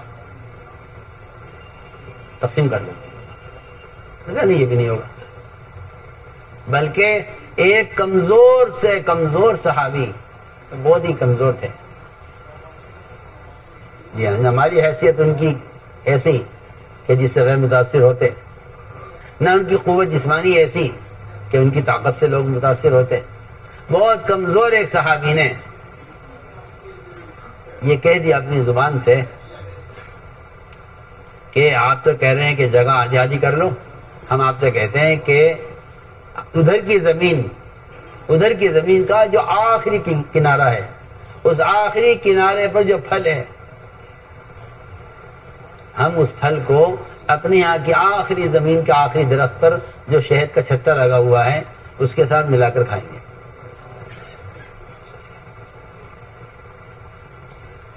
کس نے کہا؟ یہ صحابی نے کہا۔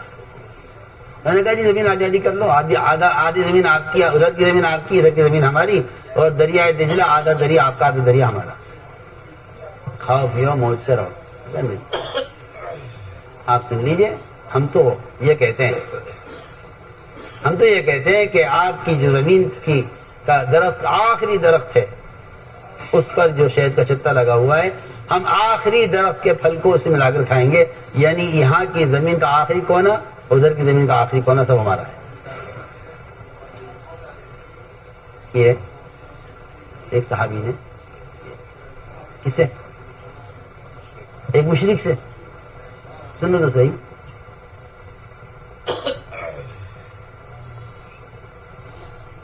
اس بات کو مشرک نے جا کر دشمنوں میں نقل کر دیا کہ بھئی وہ تو یوں کہہ رہے ہیں۔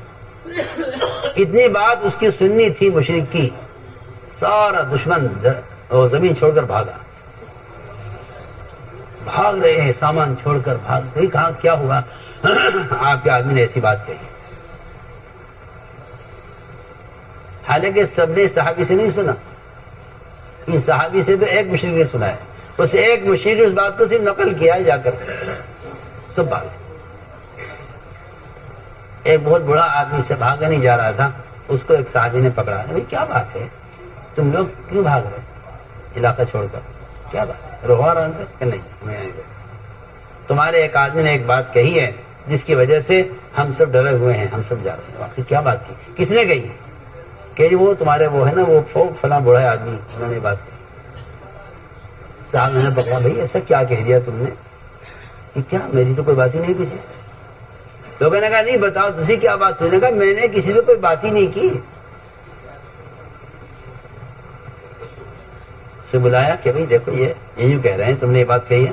وہ کہتے ہیں میں نے یہ بات، مجھے تو آپ میں تو پہلی مرتبہ سن رہا ہوں یہ بات، میں نے تو کوئی ایسی بات نہیں کہی کہ یہاں کا پھل یہاں کے شہر سے کھائیں گے لگا کر، میں نے یہ بات نہیں کی. روایت میں آتا ہے کہ ان صحابی کی زبان پر فرشتہ بولا تھا. اس فرشتے کی بات کے نقل کرنے میں بھی ایک مشرک کی بات میں اتنا اثر تھا. اس بات کو جو نقل کیا جا کے مشرک نے، آپ سوچیں جب مشرک کی بات سے اتنا اثر پڑا ہے تو پھر ایک مومن کی بات کا کیا اثر ہونا چاہیے. میں تو ایک مثال کر رہا ہوں. مگر ہماری سب کی کیا کہنا چاہیے، محرومی یہ ہے کہ میں اور آپ یہ کہہ کر بات ختم کر دیتے ہیں کہ وہ صحابی تھے، ہم صحابی نہیں ہیں. میں اللہ کی قسم کھا کر کہہ سکتا ہوں کہ اس امت کی مدد صحابہ کی وجہ سے نہیں تھی. اس امت کی مدد ان طریقوں ضابطے کی وجہ سے تھی جو ضابطے صحابہ نے اختیار کیے. آج اگر یہ امت و ضابطے اختیار کرے تو ایک مسلمان کی مدد 10 صحابہ کے بقدر ہوگی، ایک مسلمان کو اجر 50 صحابہ کے بقدر ملے گا. حدیث میں ہے، صحیح روایت. مگر آپ نے تو نیا اسلام جاری کیا ہے نا، ایک نیا اسلام. آپ تو پڑھے لکھے ہیں، آپ کو اللہ نے علم دیا ہے، مگر آپ ماڈرن اسلام چاہتے ہیں. آپ سنت کے نہ داعی ہیں نہ آپ سنت کے احیا کرنے والے ہیں. آپ کو ایک ماڈرن اسلام چاہیے کہ جس سے سب خوش رہیں. آپ کو ایک ماڈرن اسلام چاہیے. آپ کو شرم آتی ہے اتباع سنت میں. اس میں شرم آنے کی وجہ یہ ہے کہ آپ کے دل میں یہود و نصارہ جڑیں پکڑ چکے ہیں، ایک پکی بات. تو میں نے عرض کیا کہ صحابہ سے آپ نے پوچھا ہے ایمان کسے کہتے ہیں. اس لیے آپ اگر غور کریں اس روایت پہ جس میں ایک جماعت تشکیل کر کے لائے گئی آپ کے پاس، اور آپ صلی اللہ علیہ وسلم نے دور سے ان کو دیکھا، دور سے دیکھ کر آپ پہچان گئے کہ ایمان والے ہیں. دور سے دیکھ کر آپ پہچان گئے ایمان والے ہیں. نہ نام پوچھنے کی ضرورت ہے نہ مذہب پوچھنے کی ضرورت ہے. دور سے دیکھ کر پہچان لیا. اس لیے کہ مسلمان کو اپنا تعارف کرانے کی ضرورت نہیں ہے. مسلمان کو اپنا تعارف کرانے کی ضرورت نہیں ہے. مسلمان کو اپنا تعارف کرانے کی ضرورت نہیں ہے. جس طرح پولیس والا اپنے لباس سے تعارف کا محتاج نہیں، اس طرح مسلمان اپنے حلیے سے تعارف کا محتاج ہے.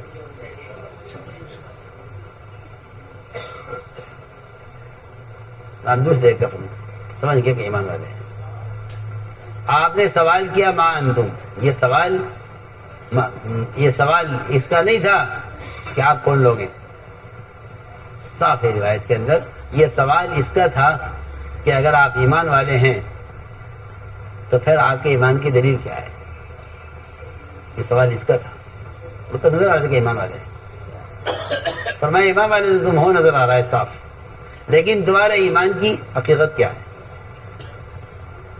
انہوں نے ایمان کے سوال میں ایمان کو بیان نہیں کیا بلکہ ایمان کی علامتیں بیان کی. ایمان کی علامتیں بیان کی. ایمان نہیں بیان کیا، ایمان کی علامتیں بیان کی. سب نے ایک زبان اور 7 آدمی کی جماعت تھی، سب نے کہا جی ہم سب ایمان والے ہیں. فرمایا کیا دلیل ہے؟ کہ جی دلیل یہ ہے کہ ہمارے اندر 15 خصلتیں ہیں. ہمارے اندر 15 خصلتیں ہیں. سب سے پہلی بات تو یہ ہے کہ 5 باتوں پر ہمارا ایمان ہے. 5 باتوں پر ہمارا ایمان ہے. ہم ایمان لائے ہیں اللہ پر. کہ اللہ پر ایمان لانے کا مطلب یہ ہے کہ ہم نے کبھی اس کے غیر کو وہ درجہ نہیں دیا. ہم اللہ پر ایمان لائے ہیں، اس لیے ہم کسی بھی معاملے میں اس کے غیر کی اطاعت اور اس کے غیر کو ہم رب نہیں مان سکتے. میں شروع میں کہہ چکا ہوں کہ اللہ کے غیر کی اطاعت، اللہ کے غیر کو رب ماننا ہے. شروع میں کر چکا ہوں.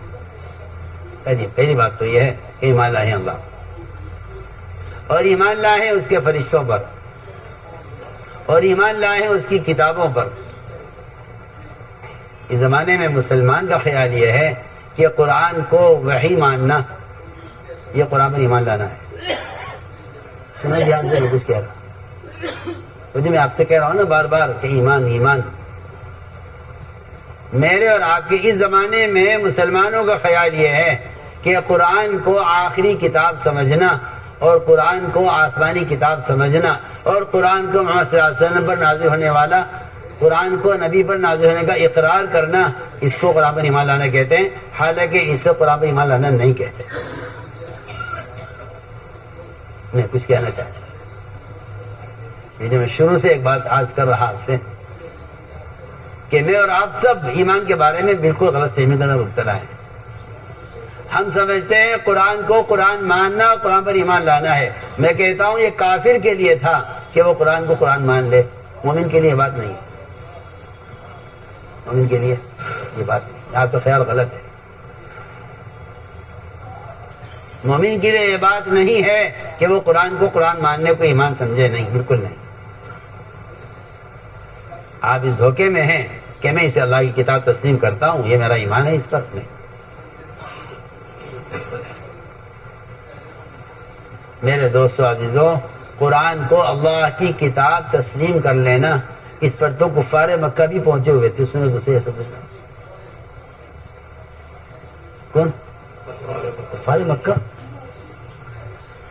جس ایمان سے میں اور آپ مطمئن ہے نا کہ ہاں بھائی قرآن اللہ کی کتاب ہے، ہم مانتے ہیں اس کو. قرآن کو اللہ کی کتاب تسلیم کرنے پر تو کفار بھی آئے ہوئے تھے. آپ کہاں سو رہے؟ آپ قرآن کو قرآن ماننے کو قرآن پر ایمان سمجھتے ہیں؟ قرآن کو آخری کتاب آسمانی ماننے کا آپ اس پر ایمان لانا سمجھتے ہیں؟ حالانکہ اس بات پر مشرکین مکہ پورے آئے ہوئے تھے. اور آپ کا خیال یہ ہے بھائی ہم قرآن کو اللہ کی کتاب مانتے ہیں، دیکھیے ہمارا قرآن پر ایمان ہے. نہیں نہیں، یہ آپ کا ایمان یہ ہے ہی نہیں. آپ سے اس کا مطالبہ ہی نہیں ہے. آپ سے اس کا مطالبہ ہی نہیں ہے. اس کا مطالبہ تو کافر سے تھا کہ آپ اسے اللہ کی کتاب تسلیم کریں، اور کافر اس پر پہنچے ہوئے تھے. مشرکین مکہ خوب جانتے تھے کہ یہ آسمانی کتاب ہے. سنیے آپ، ایک نہیں سینکڑوں قصے سنیے آپ.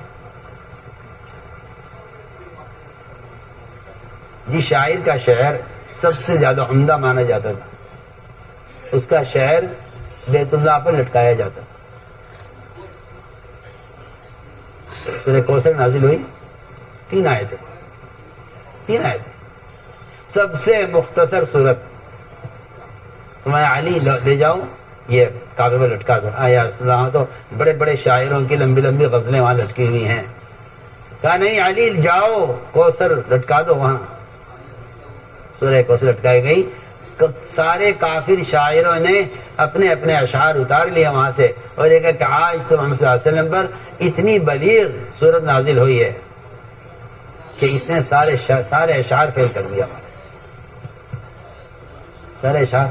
سورہ نجم نازل ہوئی. سورہ نجم کا اسلوب کفار سن کر حیران ہو گئے، کہنے کہ آج تم پر وہ صورت نازل ہوئی ہے، ہماری آج تک کی ساری شاعری ہمیں فیل کر دی.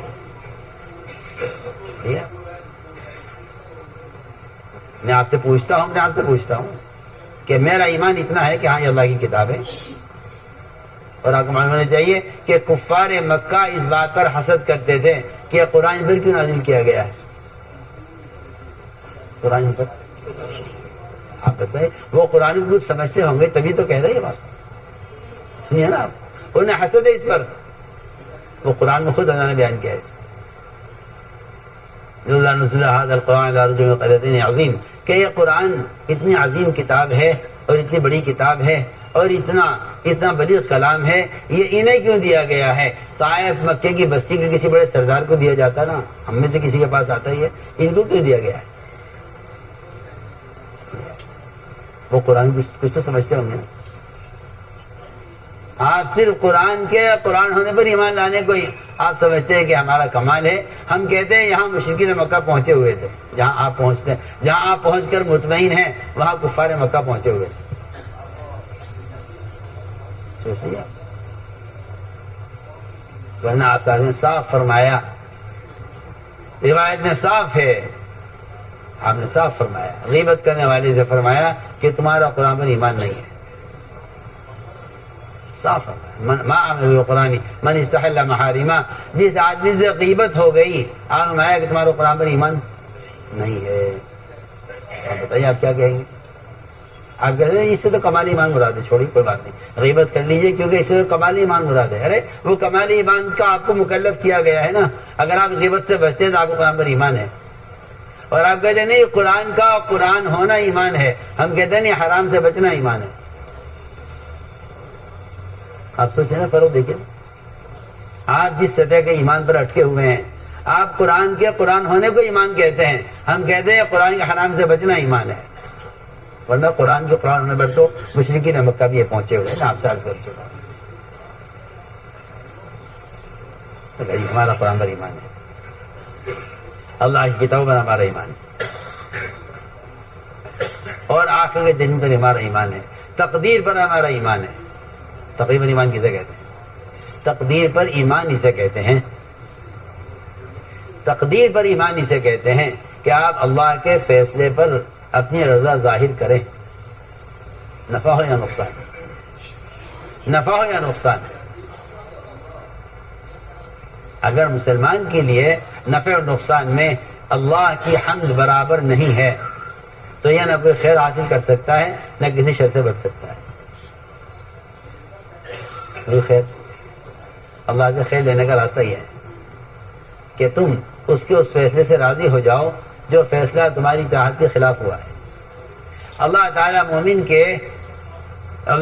مومن کی چاہت کے خلاف حالات لاتے ہی اس لیے کہ ہم سے راضی ہے ناراض ہے. اگر راضی ہو تو ہم بالکل حالات بگڑتے ایسا پلٹتے ہیں حالات کو کہ شر میں سے خیر نکل کر نظر آتی ہے. اور اگر یہ شکر نہیں کرتا تو ہم خیر لاتے ایسا حالات بدلتے ہیں کہ خیر میں سے شر فوراً سامنے آ جاتا ہے.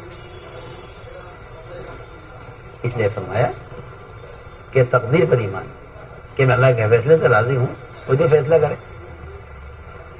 وہ جو فیصلہ کرے، میرا کوئی بھی فیصلہ میری چاہت کے مطابق ہو رہا ہے تو مجھے نہیں خبر کہ جو میں چاہ رہا تھا وہ بہتر ہے. میری چاہت کے خلاف ہو رہا ہے، مجھے نہیں معلوم.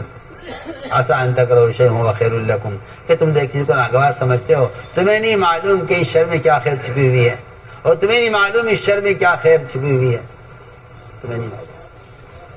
اس لیے فرمایا تقدیر پر اپنی رضا ظاہر کر دو تو پھر تمہارے لیے اس میں سے خیر نکلے گی. یہاں تک آتا ہے کہ اگر کسی شخص کی دنیا میں دعائیں قبول ہو جائیں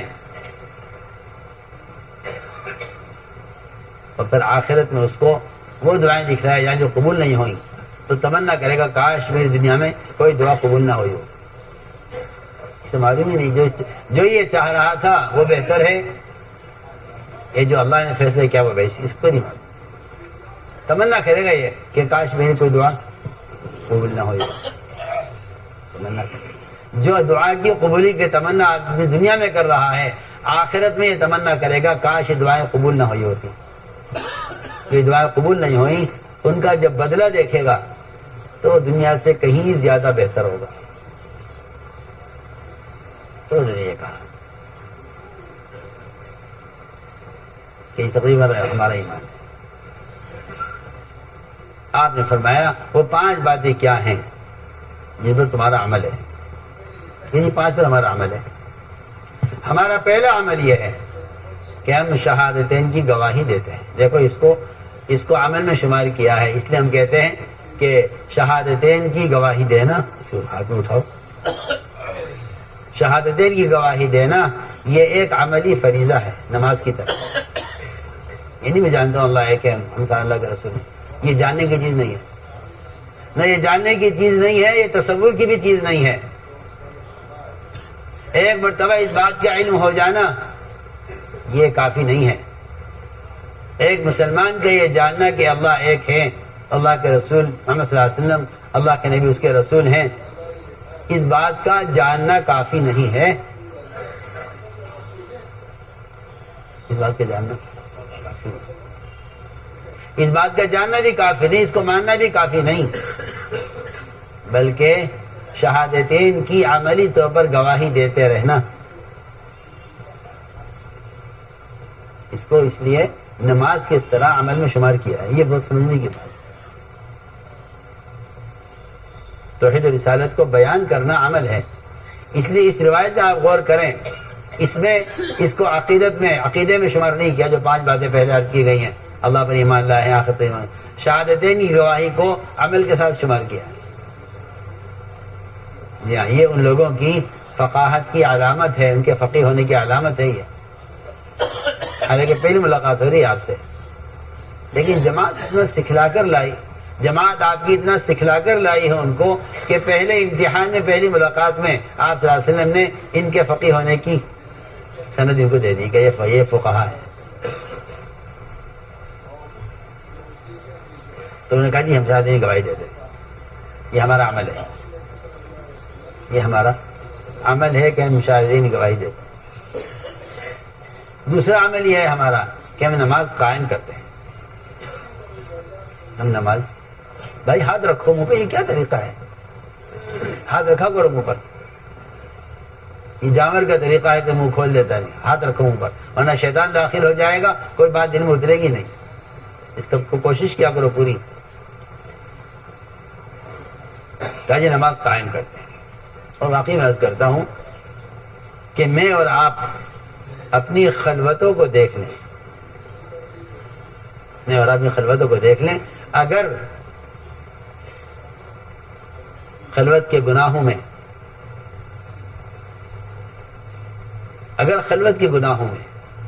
ہمیں اللہ یاد آتے ہیں اور اللہ کا دھیان ہمیں اس گناہ سے روک دیتا ہے، پھر تو میری نماز اللہ کے قابل و قبول ہے. اور اگر میری نماز مجھے گناہ سے نہیں روک رہی ہے تو پھر میری نماز میں کوئی کمی ہے جس کی وجہ سے نماز قبول نہیں ہوئی. یہ پکی بات ہے. نماز کا کمال نماز میں نہیں دکھائی دے گا، نماز کا کمال نماز سے بعد دکھائی دے گا. آپ غور کر لیجئے آپ کے معاشرے میں سنتوں پر کیا عمل ہو رہا ہے.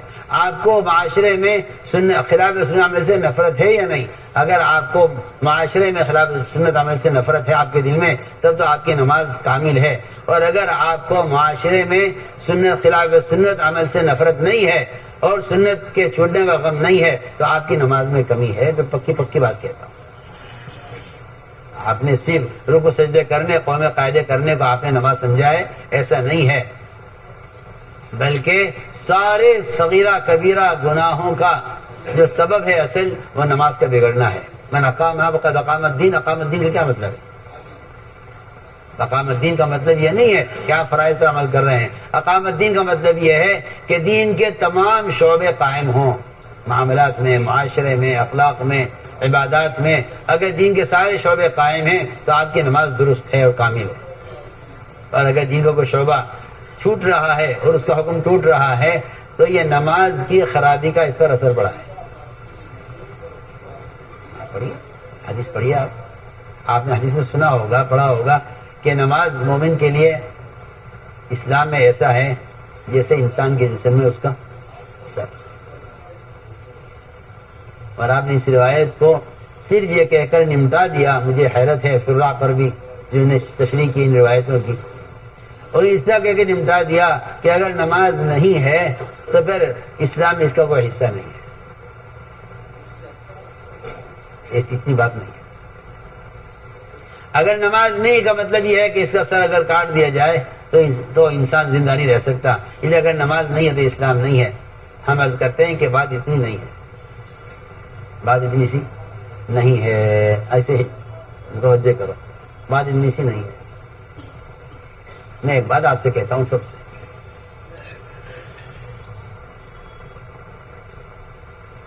نماز کا درجہ اسلام میں انسان کے سر کی طرح ہے. اس کا کیا مطلب ہے؟ اس کا مطلب یہ ہے کہ انسان کے سر میں باریک باریک رگیں ہوتی ہیں. ان ساری رگوں سے پورے جسم کے روئے روئے کا نظام چل رہا ہے. انگلی ہلانی ہے تو کون سی رگ ہے، انگوٹھا ہلانا ہے تو کون سی رگ ہے، پیر اٹھانا ہے تو کون سی رگ ہے، ہاتھ اٹھانا ہے تو کون سی رگ ہے. ان سارے رگوں کے جال کے اندر اگر کہیں ذرا سا بلوکج ہو جائے، کہیں ذرا سا رگ پھٹ جائے، کہیں خون جم جائے، آپ جانتے ہیں کہ اچھا خاصا ایک پہلوان آدمی ڈھیر ہو جاتا ہے کہ جی کیا ہوا جی، وہ چھوٹا سا ایک ٹکڑا اٹک گیا ہے کسی رگ میں اور اس سے کیا کہتے ہیں برین ہیمریج ہو گیا ہے. ابا جی کو پہلوان تھے ماشاءاللہ، بڑی طاقتور، مگر پورا بدن مفلوج پڑا ہوا ہے، جسم بستر پر، نہ ہل سکتے ہیں، نہ بول سکتے ہیں، نہ بات کر سکتے ہیں. زندہ ہیں ٹھیک ہے، پورا جسم بالکل صحیح ہے، لیکن حرکت نہیں کر سکتے کہ فالج پڑ گیا ہے. کہ فالج پڑا ہے کہ جی وہ سر کی ایک رگ کے اندر کیا ہو گیا. ہم آپ سے کہنے چاہتے ہیں آپ معمولی مت سمجھیے اس کو. نماز کے کسی ایک عمل کا بگڑنا یعنی نظام دنیا کو اتنا معطل کر دیتا ہے اور معاشرے کو ایسا برباد کر دیتا ہے. جیسے میں نے آپ کو مثال دی ہے کہ اچھا خاصا تندرست توانا آدمی ایک رگ کے اثر میں بلوکج ہو جانے یا اس میں اس کے پھٹ جانے کی وجہ سے اس کا پورا حصہ مفلوج ہو جاتا ہے، پوری ٹانگ، پورا ایک طرف کا ہاتھ کام نہیں کر رہا.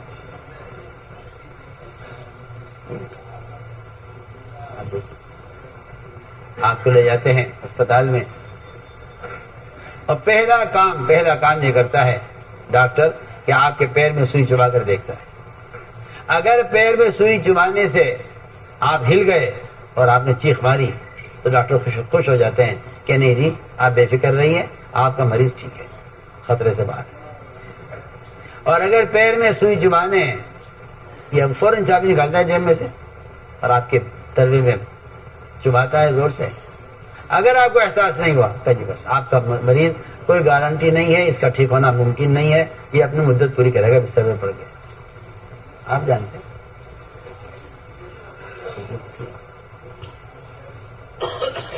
آپ کے نزدیک نماز جیسی کیسی ہو رہی ہے، ٹھیک ہے، بس نہیں. آپ یہ دیکھیے کہ ایک ذرا سا اثر، ذرا سا فرق آ جائے رگ میں تو یہ پورا بدن مفلوج ہو جاتا ہے. میں مثال دیا کرتا ہوں لوگوں کو کہ اگر آپ حدیث پر غور کریں کہ سارے کے سارے مسلمان ایک جسم کے اعضاء کی طرح ہیں اور آپ نے اس روایت کو اس پر محمول کر کے چھوڑ دیا ہے کہ بھائی کوئی بیمار ہے تو اس کا علاج کرا دو، کوئی بھوکا ہے تو اسے کھانا کھلا دو، کوئی ننگا ہے تو اسے کپڑے پہنا دو. میں کہتا ہوں کہ پورا بدن مسلمان ایک اعضاء کی طرح ہیں اور اس کا یہ مطلب سمجھ لینا صرف کہ ننگوں کو کپڑے پہنا دو، بھوکو کھانا کھلا دو، اپنے مسلمان بھائی کی ضرورت سے متاثر ہوں. میں کہتا ہوں کہ یہ کام ایک کافر، ایک مشرک بھی کرتا ہے، کر رہا ہے، کرتے چلائے ہیں ہمیشہ. یہ کوئی کمال کی بات نہیں ہے. سوال اس بات کا ہے کہ اگر آپ کو کہ پیر میں سوئی چبائی جائے اور آپ کو اس کا احساس ہو تو کہا جائے گا کہ ہاں مسلمان زندہ ہے، کہ مسلمان کو مسلمان کی بے دینی کا احساس ہے. مسلمان کی بے دینی کا احساس ہے. اگر ایک جگہ کی بے دینی، ایک جگہ اعتراض آتا ہے تو دوسری جگہ کے مسلمان اس سے متاثر نہیں ہوتے، اس کا مطلب یہ ہے کہ فالج پڑا ہوا ہے. مطلب یہ کہ فالج پڑا ہوا. تو میں نے عرض کیا کہ نماز کا قائم ہونا یہ ہے. اس لیے فرمایا کہ اپنی نماز کے کمال کو نماز میں دیکھا کرو، اپنی نماز کے کمال کو نماز سے باہر دیکھو. اگر ظہر اثر کے درمیان کوئی گناہ ہوا ہے تو یقیناً آپ کی ظہر کی نماز میں کمی ہے.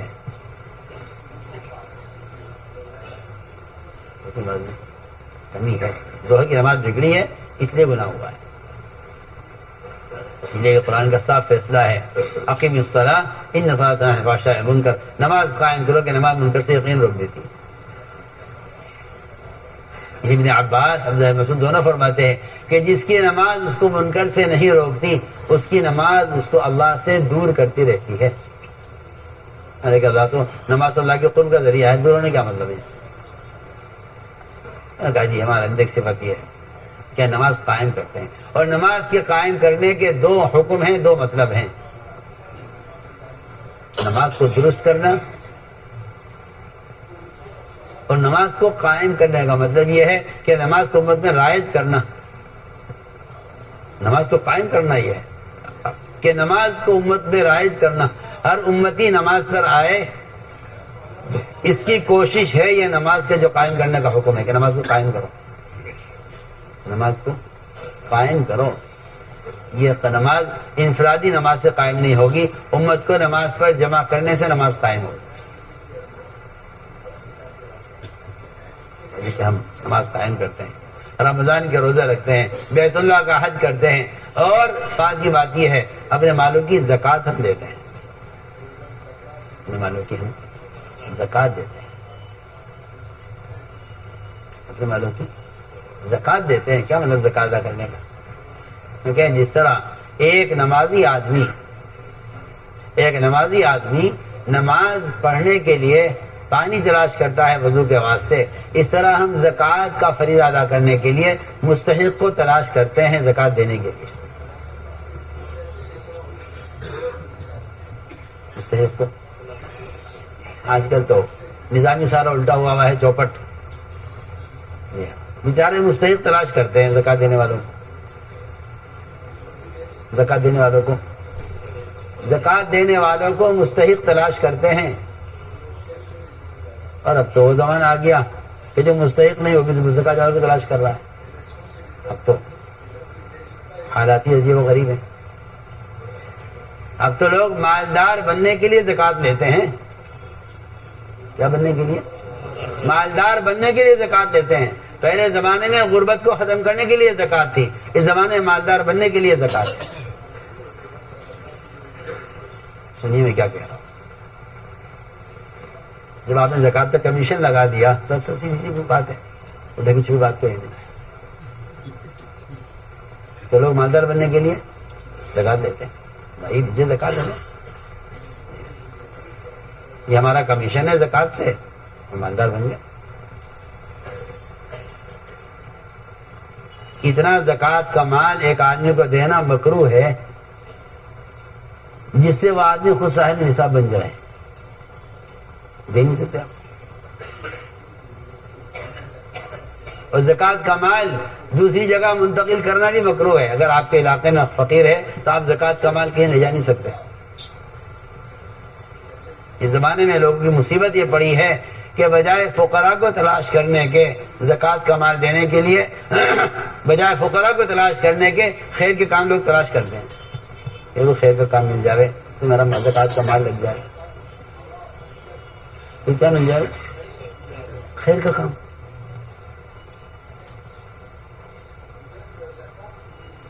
خیر کا کام تلاش کرتے ہیں زکوٰۃ ادا کرنے کے لیے، تاکہ میری زکوٰۃ اچھی جگہ استعمال ہو۔ میں تو حیران اس کو سوچ کر، بجائے فقراء کو تلاش کرنے کے خیر کا کام، تو خیر کا کام مل جائے، میری زکوٰۃ کا رقم، میری زکوٰۃ کا مال خیر کے کام میں لگ جائے۔ مال کا میل لگاتا ہے خیر کے کام میں، اور پاک کیے ہوئے مال کو خرچ کرتا ہے خواہشات پر، شادیوں پر، فرنیچروں پر، کوٹھیوں پر۔ کہ میں مال پاک ہو گیا میرا، میں جو چاہوں کروں مجھے مال کا، کہ نہیں، جو مال پاک کیا ہے اس کو خیر کے کام پر لگاؤ، جو مال کا ناپاک حصہ نکالا ہے۔ زکوٰۃ کا مال دیکھیے، یہ زکوٰۃ کا مال غربا فقراء پر خرچ کرو۔ زکوٰۃ کے دو حصے ہو گئے نا، ایک وہ مال جو آپ نے پاک کر لیا زکوٰۃ دے کر، ایک وہ مال جو آپ نے زکوٰۃ کا نکالا ہے، الگ کیا ہے، کہ اس مال کو خرچ کرو فقراء پر، تلاش کرو فقراء کو، ان تک مال پہنچاؤ۔ اور جب مال پاک کیا ہے دل کھول کر اس کو دین کے شعبوں پر، مساجد پر، مدارس پر، مکاتب پر اور جتنے دین کے کام ہیں تنظیموں پر، تحریکوں پر خرچ کرو، دل کھول کر خرچ کرو۔ یہ تھا صحابہ کا طریقہ۔ فقراء پر زکوٰۃ کا مال، اور جو زکوٰۃ مال مزکہ ہے، پاک کیا ہوا مال ہے، اس پاک کیے ہوئے مال کو خیر کے کاموں میں خرچ کرو۔ یہ تھا طریقہ۔ فرماتے تھے صحابہ کے زمانے میں زکوٰۃ دینے والے، زکوٰۃ دینے والے، صحابہ کے زمانے میں زکوٰۃ دینے والے، زکوٰۃ دینے والے، ان کا معاملہ ایسا تھا جیسے بچے آنکھ مچوڑی کھیلتے ہیں نا رات کو۔ کیوں تمہارا ہوتا ہے کھیل؟ شہروں میں تو ختم ہو گئے، شہروں میں تو گناہوں کے کھیل شروع ہو گئے، دیہاتوں میں ہے ابھی تک اس طرح سے 50 بچے چھپ جاتے ہیں، ایک بچہ تلاش کرتا ہے، سب بڑا مشکل کام ہے، بڑا مشکل کھیل ہوتا ہے، ہم تھک جاتے ہیں کھیل تلاش کرتے کرتے۔ جتنا یہ تلاش کرتا ہے اتنا وہ چھپتے ہیں، وہ ادھر سے آ رہا ادھر چھپ جاؤ، ادھر سے آ رہا ادھر چھپ جاؤ، ٹھیک ہے نا؟ کھیل کیا کہتے ہیں آپ کیا؟ آنکھ مچولی، آئس پائس کھیلتے ہیں بچے، کھیل بچوں کو تلاش کر، جدھر کو وہ آتا ہے ان کی چھپنے کی کوشش اور بڑھ جاتی ہے۔ مولانا افساق اس کو بیان کر رہے تھے، اور مولانا علی میاں ابوالحسن ندوی اور مولانا نعمانی، ازواج زکریا صاحب، یہ تینوں یہ باہر والے ستون کے پاس بیٹھے ہوئے تھے۔ مولانا افساق یہاں بیان کر، یعنی اس زمانے میں لوگوں نے اس کھیل کو الٹ دیا۔ صحابہ کے زمانے میں اس طرح تھا کہ فقراء چھپتے تھے، مالدار ان کو تلاش کرتے تھے۔ اس زمانے میں فقراء تلاش کر رہے، مالدار چھپ رہے ہیں۔ فقراء تلاش کر رہے، مالدار چھپ رہے ہیں۔ فقراء ان کو تلاش کر رہے ہیں۔ جتنا فقراء ان کو تلاش کرتے ہیں، ان فقیروں پر تو اللہ تعالیٰ نے فقر کا دروازہ کھول دیا، اور ان مالداروں کے چھپنے کی وجہ سے ان پر سے برکتوں کا دروازہ بند کر دیا۔ لیکن جو سوال کرے گا فقر کا دروازہ کھولے گا، اور جو مال چھپائے گا وہ اپنے اوپر برکت کا دروازہ بند کر دے گا۔ سیدھی سیدھی بات۔ پہلے زمانے میں یوں تھا کہ مالدار تلاش کرتے تھے فقراء کو، فقراء چھپتے تھے تو اللہ تعالیٰ ان کے فقر کا انتظام کرتے تھے، اور مالدار فقیروں کو تلاش کرتے تھے تو اللہ ان کی زکوٰۃ کی وجہ سے ان کے مال میں برکت ڈال رہے تھے۔ اس نے زکوٰۃ کو چھپایا فقراء سے، اللہ نے ان پر کفار کی طرف سے ایسے ٹیکس مسلط کر دیے کہ آپ اگر غور کریں تو زکوٰۃ کی مقدار کچھ بھی نہیں ہے ٹیکس کے مقابلے میں۔ آپ دیکھیں صاحب کچھ بھی نہیں ہے۔ اگر آپ ٹیکس کی مقدار نکالیں جتنا حکم آپ ٹیکس لگاتی ہیں۔ جب مسلمان زکوٰۃ دیتا تھا غیروں سے ٹیکس لیتا تھا، جب مسلمان نے زکوٰۃ کو بچایا اور چھپایا تو غیر ان سے ٹیکس لیتے ہیں۔ آپ دیکھیں پریشان ہے مسلمان کے لیے کیا کریں۔ آپ دیکھیں پرانے زمانے میں جائیے آپ، جب مسلمان زکوٰۃ دیتا تھا تو غیروں سے سارے اغیار ٹیکس کے بغیر رہ نہیں سکتے تھے، آپ کو ٹیکس لگیں گے، جزیہ۔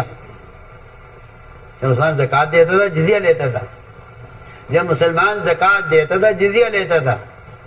آج مسلمان نے زکوٰۃ روکی ہے تو غیر مسلمان سے جزیہ لے رہے ہیں۔ میں تو صاف صفائی اس کا سارا انجام پتہ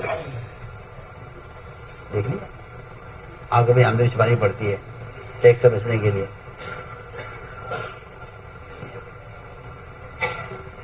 تو میرے دوستو عزیزو، یہ تھی بات۔ میں نے کہا جی ہمارے اندر 5 باتیں پر ہمارا عمل ہے، اور 5 ہمارے اندر زمانے جاہلیت سے ہیں۔ آپ چاہیں تو انہیں باقی رکھیں، چاہیں چھوڑ دیں۔ 5 کیا ہیں زمانے جاہلیت سے؟ کہ جی ہمارے اندر زمانے جاہلیت سے ہمارے اندر صبر ہے، ہمارے اندر صبر ہے، ہمارے اندر شکر ہے۔ حدیث میں آتا ہے آدھا ایمان صبر ہے، آدھا ایمان شکر ہے۔ اگر یہ 2 صفتیں پیدا ہو جائیں نا تو آدمی کامل مومن ہے۔ صبر کہتے ہیں حکم پر جمنے کو، صبر کہتے ہیں حکم پر جمنے کو، اور شکر کہتے ہیں حالات میں اللہ تعالیٰ کی عبادت میں اور آگے بڑھنے کو.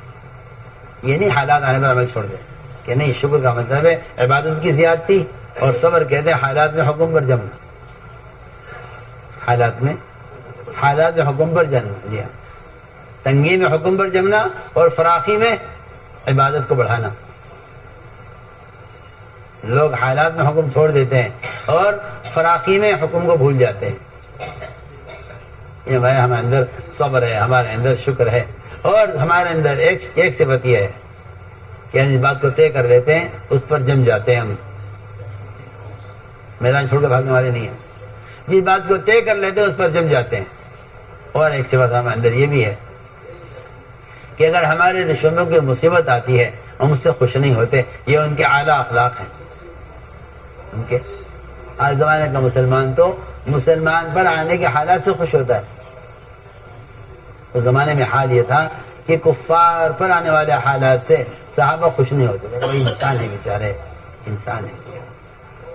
انسان پر رحم کھا کر وہ میدان قتال میں دشمن کو بھی جہنم سے بچانا چاہتے تھے.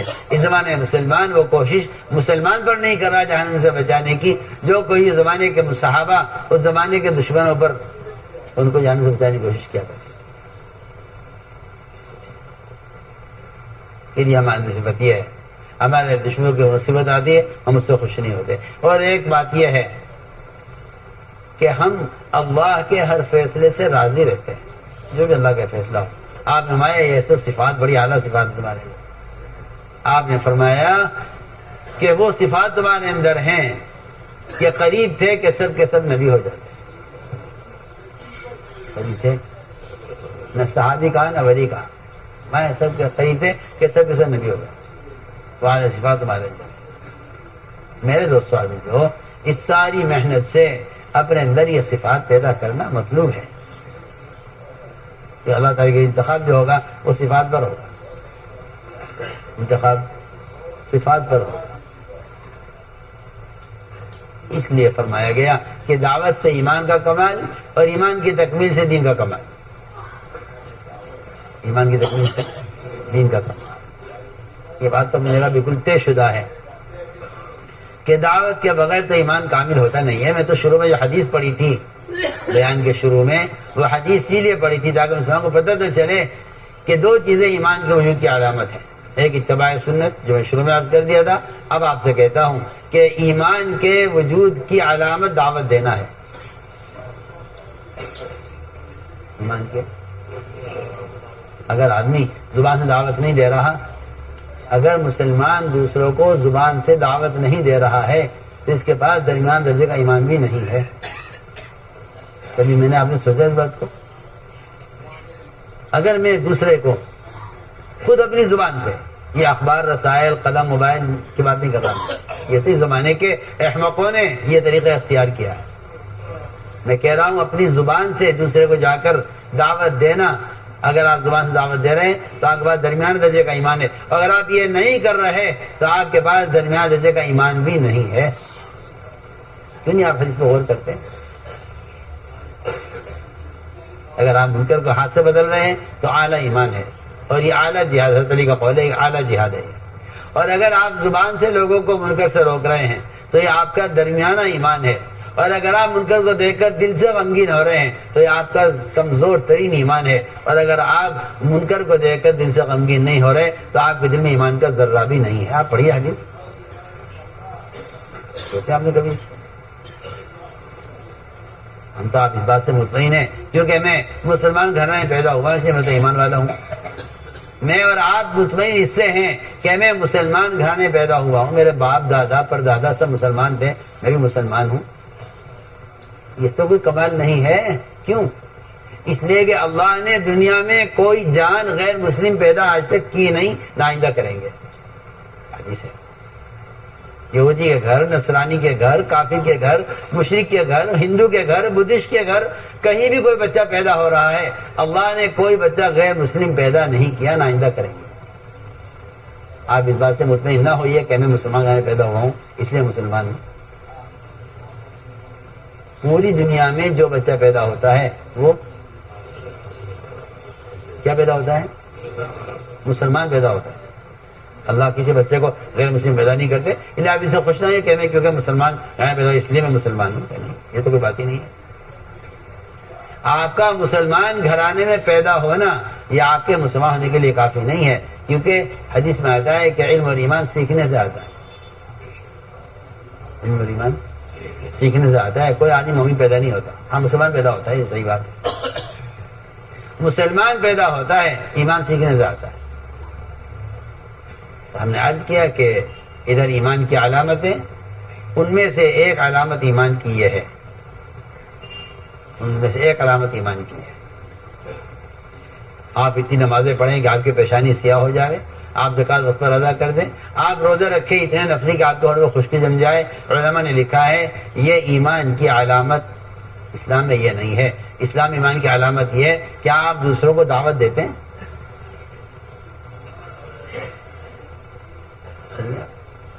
آپ یہ سمجھتے ہیں چلہ لگانا دین سیکھنے کے لیے.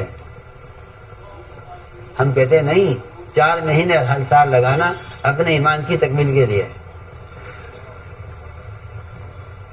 آپ کا خیال غلط ہے.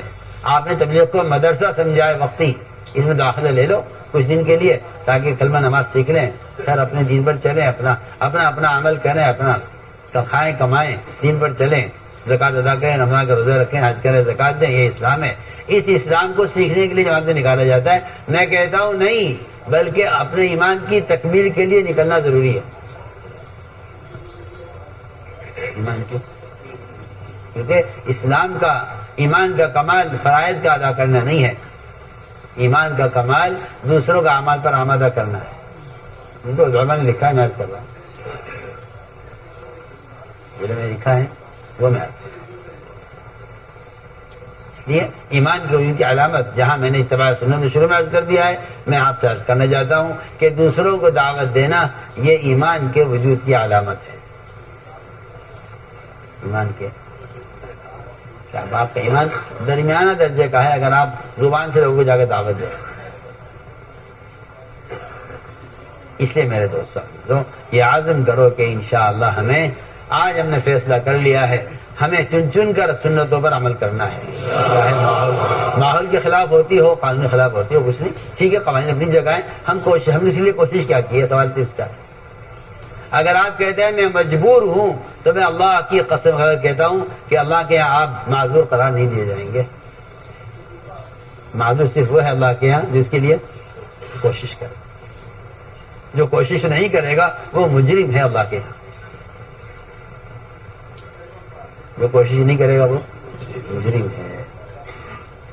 اور یہ کہنا جی والدین تیار نہیں ہے، نہیں، قیامت میں اللہ پوچھیں گے نہیں کہ آپ مجھ پر ایمان لائے تھے، والدین پر ایمان لائے تھے، کس پہ ایمان لائے تھے. میں تو آپ سے کہہ چکا ہوں نا شروع میں کہ جو اللہ کے غیر کی بات مان رہا ہے اللہ کے مقابلے میں، اللہ کے رسول کے مقابلے میں جو اللہ کے غیر کی بات مان رہا اس نے اللہ کے غیر کو اپنا رب بنا لیا ہے. میں تو آپ سے کہہ چکا ہوں نا شروع میں. آپ نکال دیجیے ذہن سے یہ کہ جہاں تک سہولت ملے وہاں تک دین کو اختیار کیا جائے. حضرت کہ یہ خواہش کا دین ہے، حکم کا دین نہیں ہے. جہاں تک آپ کو سہولت ہے وہاں تک آپ دین اختیار کریں. یہ کون سا دین ہے؟ یہ خواہش کا دین. جسی کو دل چاہا اسے کر لیا، تو دل نہ چاہا اسے چھوڑ دیا. یہ خواہش کا دین ہے، حکم کا دین نہیں.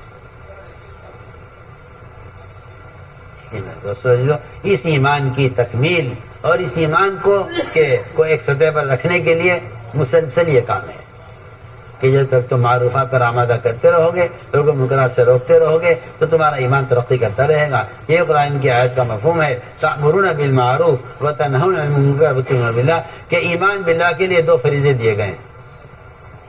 ایمان باللہ کے لیے یہ 2 فریضے دیے گئے، المعروف و نہی. یہ مالیاسا کا ملفوظ ہے، چھپا ہوا ہے. ہر سال 4 مہینے اگر اس راستے میں نکلنے کو اپنا جزو زندگی نہیں بناؤ گے ایمان کا مزہ نہیں چکھ سکتے. تو خامخواہ تھوڑی کہہ دیا. سمجھ میں آئے؟ یادیں کرو، نیتیں کرو، انشاءاللہ ہر سال 4 مہینے ہم اس کام کے لیے کو فارغ کرتے ہیں. ہمت کر کے فرماؤ. جو علماء سال کے لیے آئے سال پیش کریں، جو علماء سال لگا چکے ہیں عرب سال میں آپ کو پیش کریں. بتائیں بھائی، پیش کریں اپنے آپ. نجیم صاحب دوسرے سال کے لیے، مولانا ادریس صاحب دوسرے سال کے، مولانا نواب صاحب تیسرے سال کے لیے، مولانا انعام الحسن صاحب تیسرے سال. ہر سال